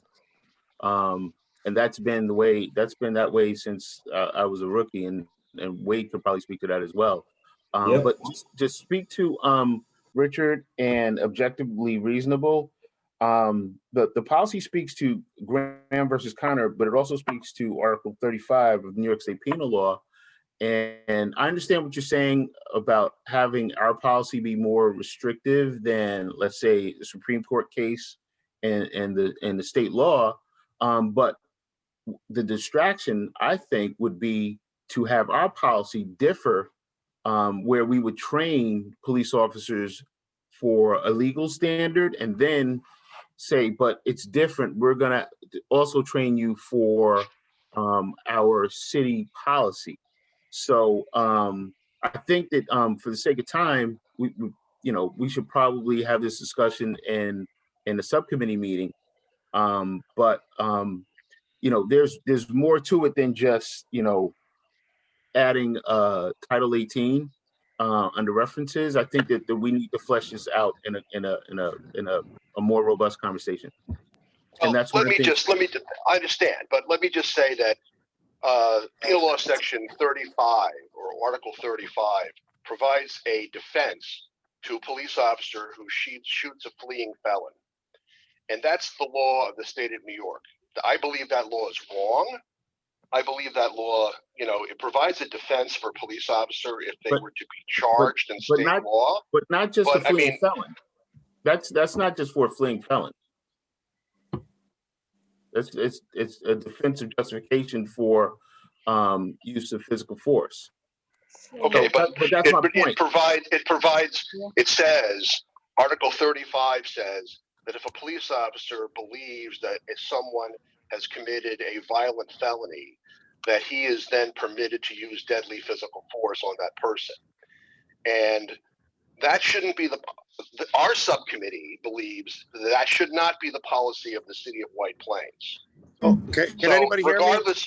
Richard, yeah, go ahead. We're going to have another subcommittee meeting. We did not meet with the chief and the captain yet. So we've been trying to schedule that date, and it looks like it's going to be Wednesday. Wednesday, if that works for everyone, Wednesday evening. We have a lot to discuss. So we're going to have to bring that to the to that meeting. Because the Policies and Procedures Committee is not finished with their ironing out their recommendations. But the ones that are already on here, I was wondering if they were satisfactory.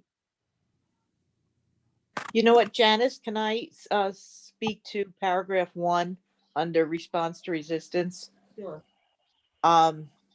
So just a change in wording that I would recommend is that violations of the response to resistance policy, instead of saying may result in discipline, it should be shall result in discipline, anywhere from whatever, suspension up to and including termination or criminal prosecution, however you want to say it. But I think it should definitely say shall result in some kind of discipline, whatever, depending upon the situation.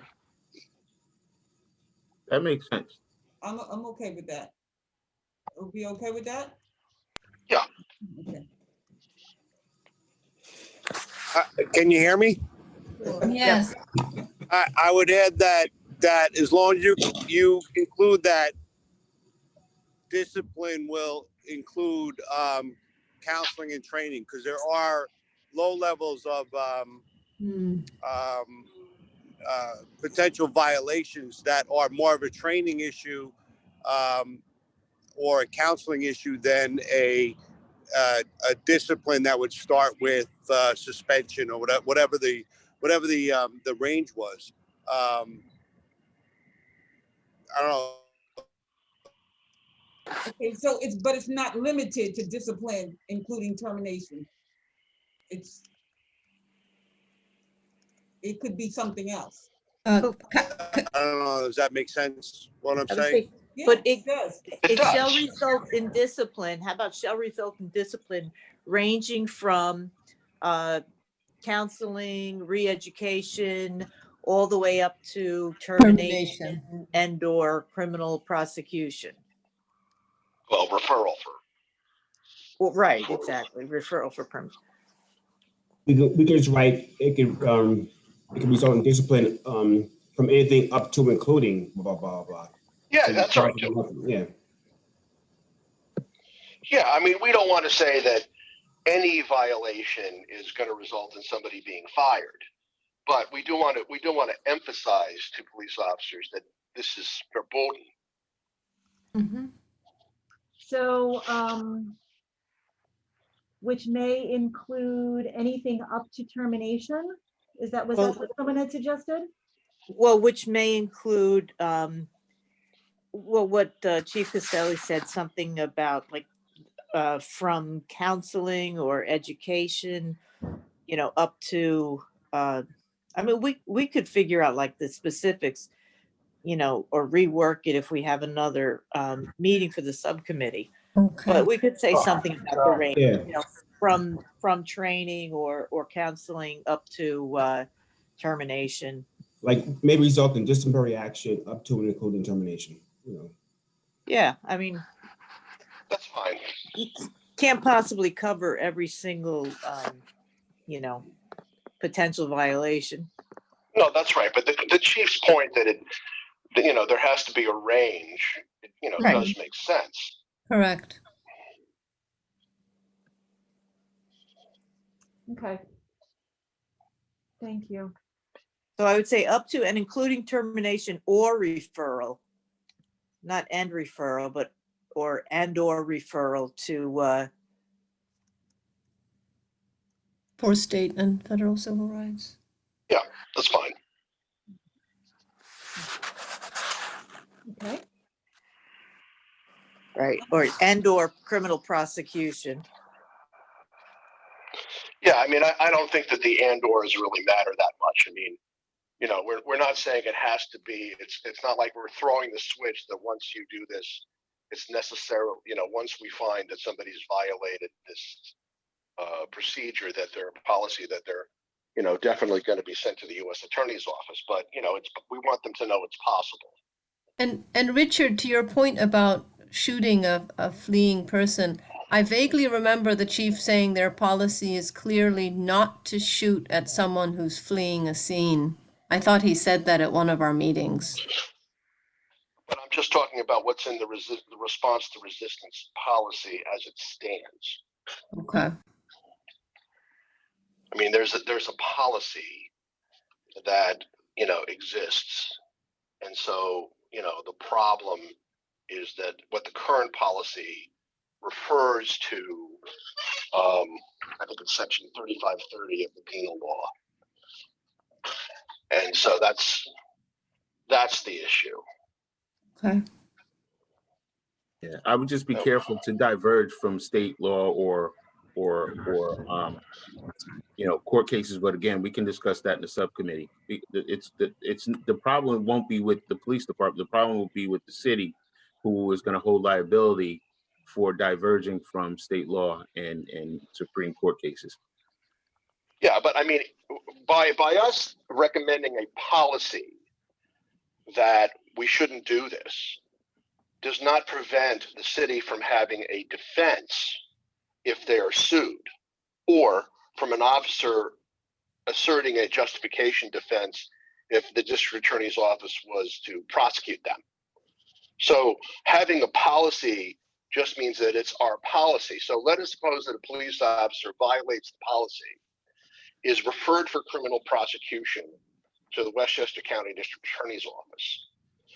The White Plains Police Department could decide to terminate that person, but he might present to the jury a defense of justification based on Article 35 of the penal law and be acquitted.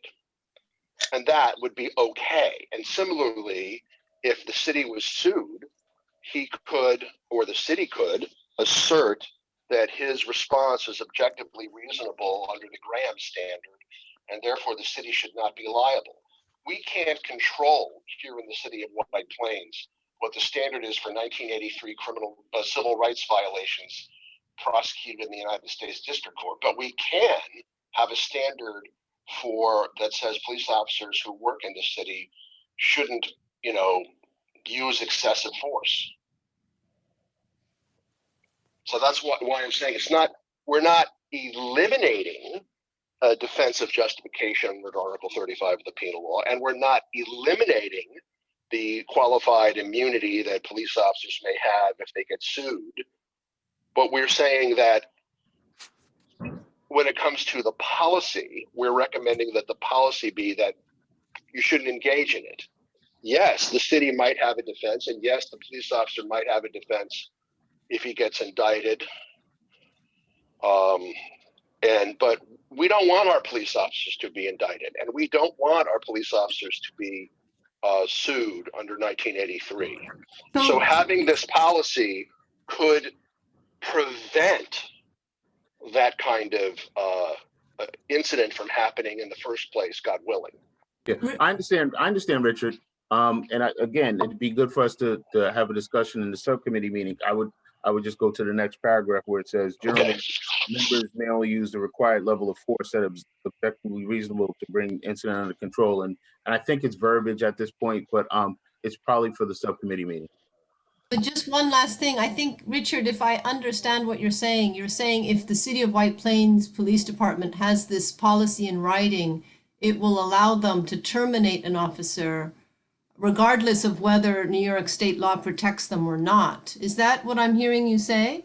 Well, it's not that New York state law protects them.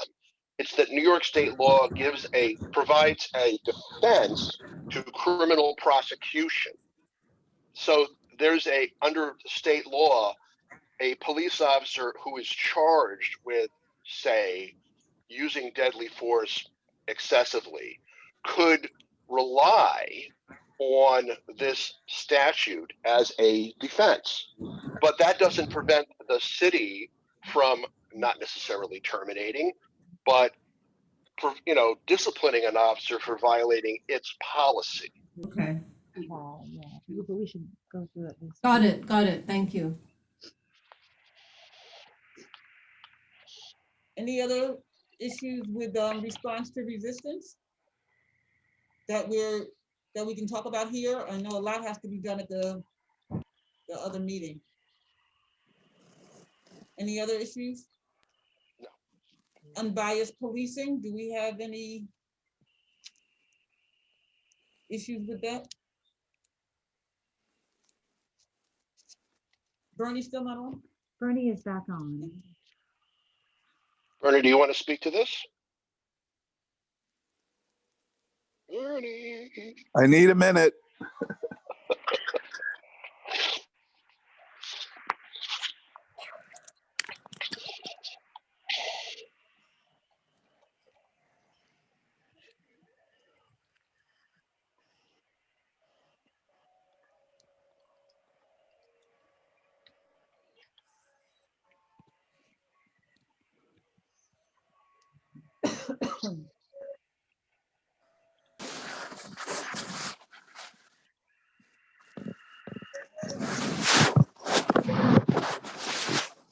Hello. Hi. Okay.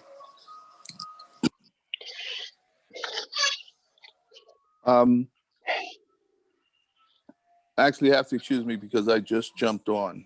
So where are we? Talking about unbiased policing. Policy 1702, unbiased policing.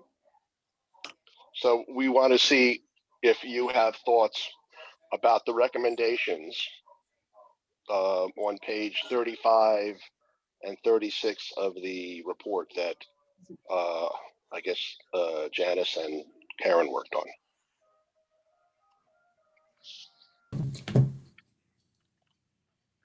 Or anyone else? I have no comments right now. Okay. So I have a comment, Janice. Yes. Okay, so that B1 under compliance, I would put also where appropriate, officers shall intervene instead of are encouraged to. Well, that is, that's the language that's currently in the policy. So it's the current language states, and this is the language that is in our policy right now. Oh, I If see. you want to Okay. change that to say the officer shall instead of are encouraged. Okay. I see that now. Yep. Right below it, it says shall. Look Yeah, below. I think that's what we said right below it is the statement that was made. We wanted to change it to the officer shall. That's right. And I mean, you might want to, or we might want to kind of give a better idea or define what biased policing is. I mean, that could be a broad range of activity. I think, isn't it defined in there? It is defined in the policy. That's Okay. true, yep. And this is an example of how Project Able will come into effect. Isn't it sort of similar to Project Able, or? Yes, yes. Yes. But this is just a policy we're talking about now, what our policy should be. So bias policing is defined in the policy as discrimination in the performance of law enforcement duties or delivery of police services based on personal prejudices or partiality of officers towards classes of individuals or persons based on individual demographics.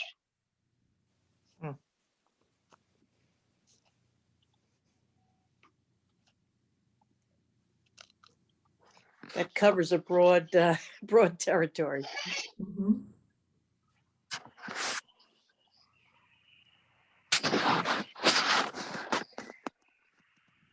Everything else look okay? Looks okay to me. Okay. Field stops? Okay, so this is something that I want to bring to the committee's attention. To the committee, subcommittee. Well, I want to bring it to the committee's attention and to the subcommittee's attention because we talked about this. So the field stops policy has something in it which is referring to 12-102 forcible stop. Now, we recommended that part of it be deleted, and in this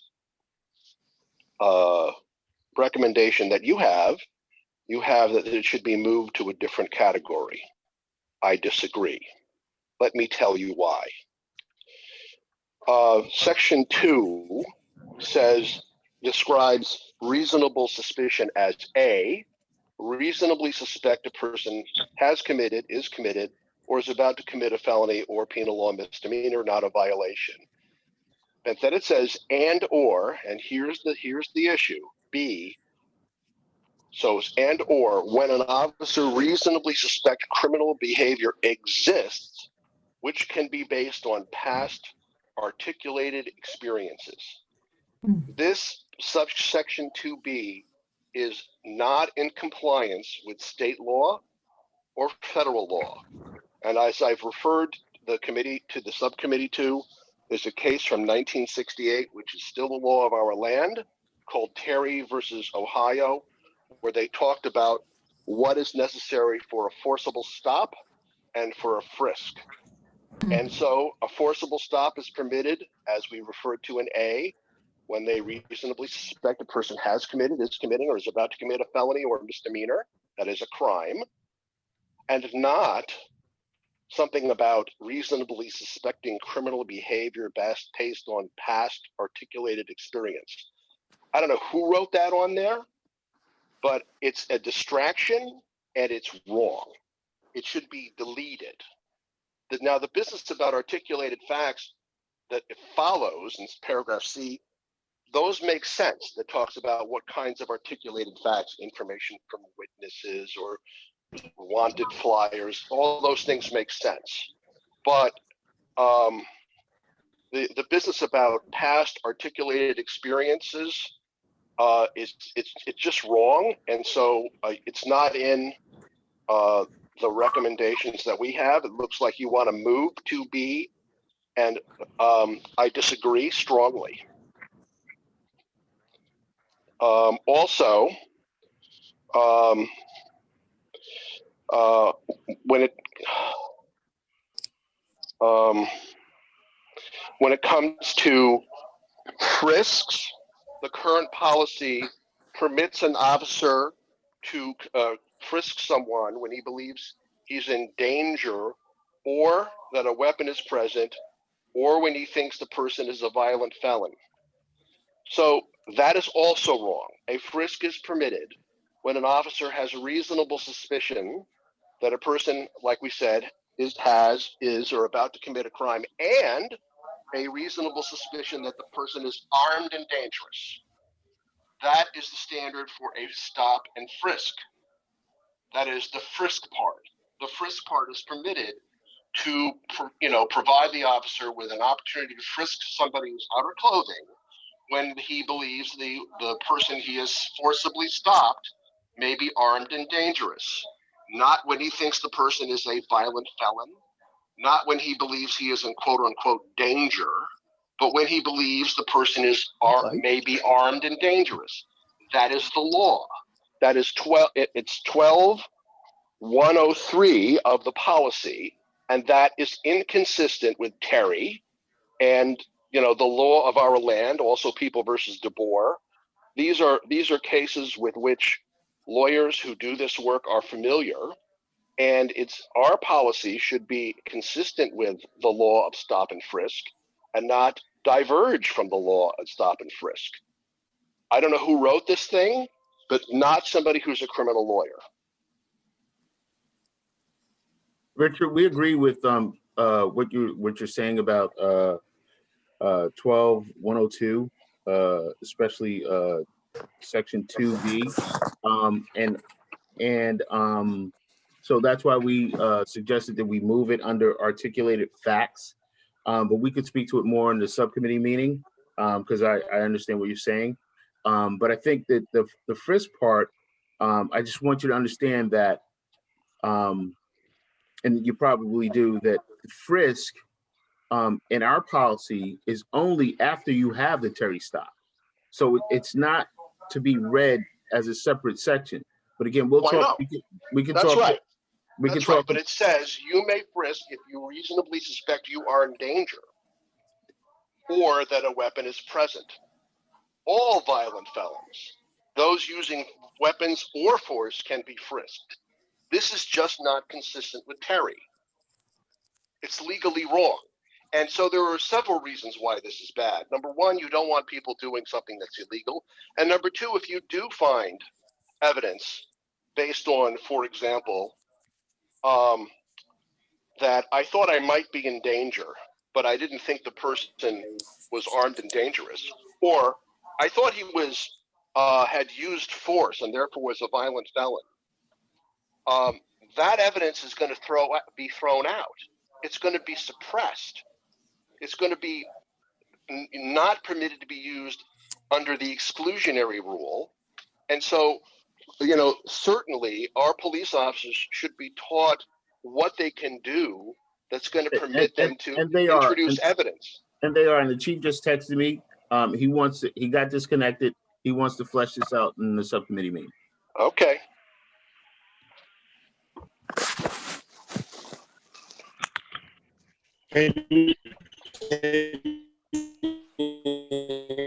Somebody's trying to talk. You sound even worse, Chief. You're getting worse and worse.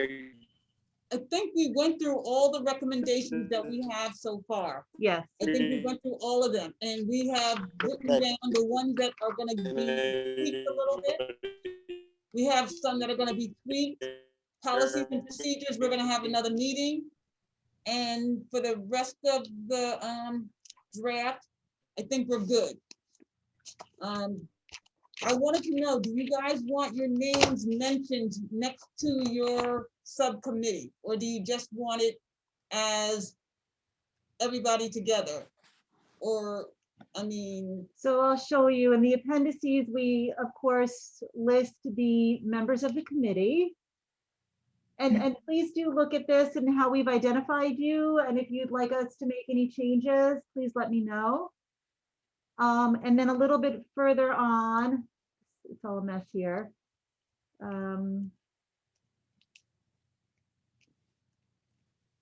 We do list the subcommittee membership, but we just wanted to check. We wanted to make sure. And make sure everybody was comfortable, with having their names listed with their subcommittees like this, so that people will know what exactly you worked on.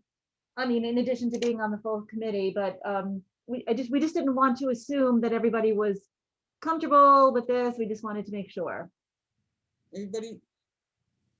We just didn't want you to get stopped in the street and say, you was on this committee and you didn't do this or you didn't do that. So it is kind of part of our transparency, though, as this is public. And Right. really, the subcommittee meetings are public and recorded. They That's- are, they're that's all a good point. posted. That's true. So I guess we're gonna leave it like this. There's nowhere to hide. Yeah. Okay. Janice, are you going to do a press conference when you release this? I think the mayor is. I'm not sure. We haven't talked about it You yet. haven't? No. Oh. But we'll definitely do a press release. Okay. I'm not sure if we'll do a press conference, but we'll definitely do a press release and put it out on all the city platforms. So you guys, okay? You So good this with is it, huh? okay to keep everybody. We're gonna keep that. We're going to, I'm looking for an article that I wanted to include. I saw an article in Time Magazine that was very interesting, and it came out right after the George Floyd killing.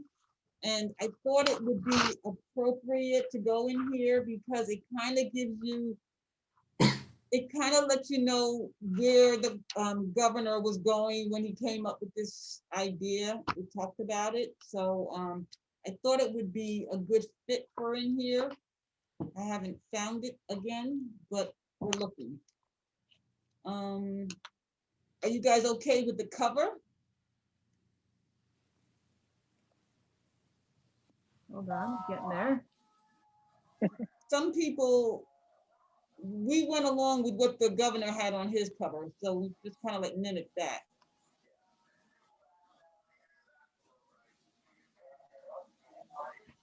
I noticed the county had a nice smiling police officer and little girl with their thumbs up.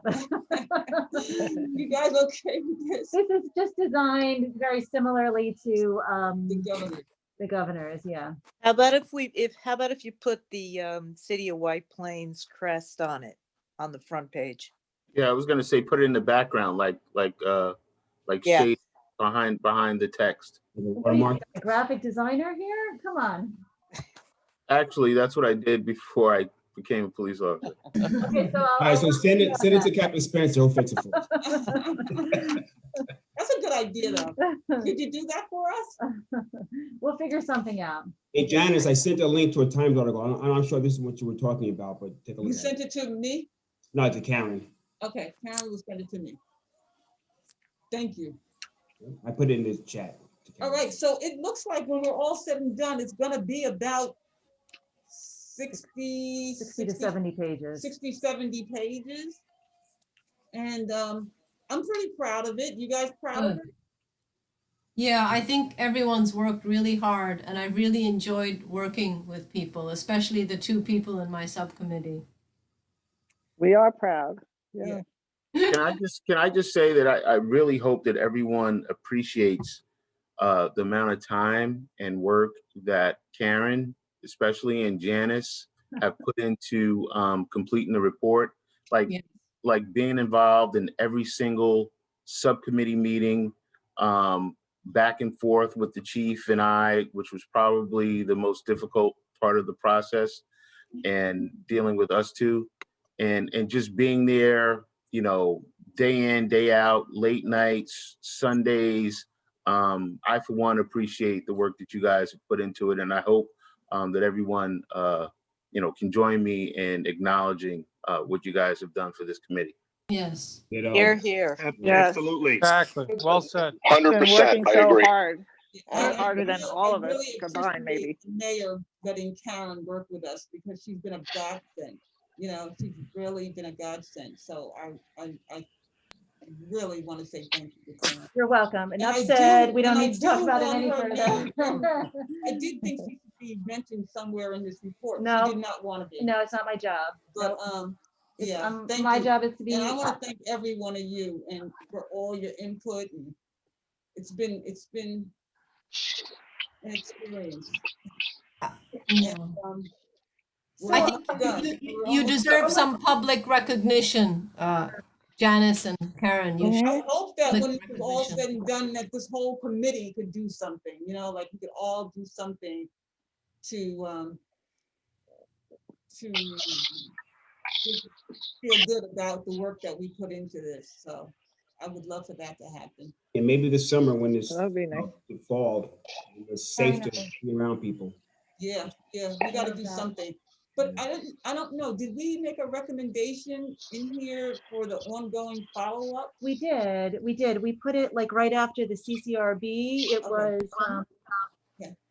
about how either the CCRB or a committee, you know, that I think it would be separate. would you know should have ongoing follow-up. Okay. So our plan is to finalize the policies and procedures recommendations. As Jenna said, we need another meeting with that subcommittee, which will hopefully occur this week coming up, next week. And then I will put the report out for public comment. And we'll put out a press release on that. We'll put it up on social media. We'll put it on the city website. I'll send it to all of you, and I would appreciate it if you could put it out through your own personal and professional networks as well. And depending on when we get the report, you know, out to the public, we figured maybe 10 to 14 days for public comment, and then I will, you know, keep you posted on any comments that we do receive, and any changes, you know, that are proposed to the report that we might need to consider. And then after that, when the report would be finalized and we would present it to the council. We won't make the March 1st meeting, but I am talking to the Corp Council about a special meeting. Okay. Because it has to be in by April 1st, so we can't wait for the April meeting. It'll be too late. So it'll have to be sometime in mid-March. We would have a special meeting so that the council can receive this report. Would we all be encouraged to do that? Yes, so the council has been meeting. So there have been, during the summer, they got back to meeting in person. The last few meetings have been virtual. So I think we just have to wait and see. I'm hoping that they'll do an in-person meeting, and then those, you know, who want to come can come. And it would be nice to be you know, able to acknowledge you all if you're in the room. But we'll see. I'll keep you posted on that. I think it really just We shouldn't do depends on in the person COVID. in March, did we? I don't think people will be vaccinated enough. And with this second strain and, you know, the possibility of sort of out of nowhere, a big surge, you know, we hope not, but I don't know. Well, I think it just depends on what the council decides, you know, if they want to, as I said, the last few meetings, they've gone back to virtual, so. Okay. In which case, you know, you could all log on virtually as well. We can acknowledge it that way. That would be good. So. All right. All right. So, Policies and Procedures Committee, we're gonna meet. Did you set the date? How is Wednesday evening for everybody on policies and procedures? Does that work? I have to look at my calendar. That's fine with me. Anytime after 4:30 is fine. Okay. Okay. Hey, Patrick, are you starting to see the reports of the different municipalities in Westchester? I've seen North Castle's preliminary. I've seen Westchester counties and a few of the others, but not many. There haven't been many. Okay. Gonna have a lot of latecomers. All right, everyone. Thank you so much. We're almost done. I'm so appreciative of all of the work that everybody put into this, really, and the sort of the thoughtfulness and the willingness to talk through issues and just, you know, try to develop consensus. It really means a lot. So thank you, everybody. Thank you very much. Okay, Thank you. Thank you. Take care, everyone. Good night, everybody. Good night. Good night. Everyone. Bye. Bye-bye. Bye-bye. So So do you have that article, that Wade sent you? Yes. Okay. So the only thing that we have to do is, meet with the policies and procedures. I can't, I think I have something on Wednesday. What's Wednesday's due? I'm almost positive. 17? I'm almost positive, and I think it's at 7 o'clock. Now, if we could do something earlier, Hold on just a sec.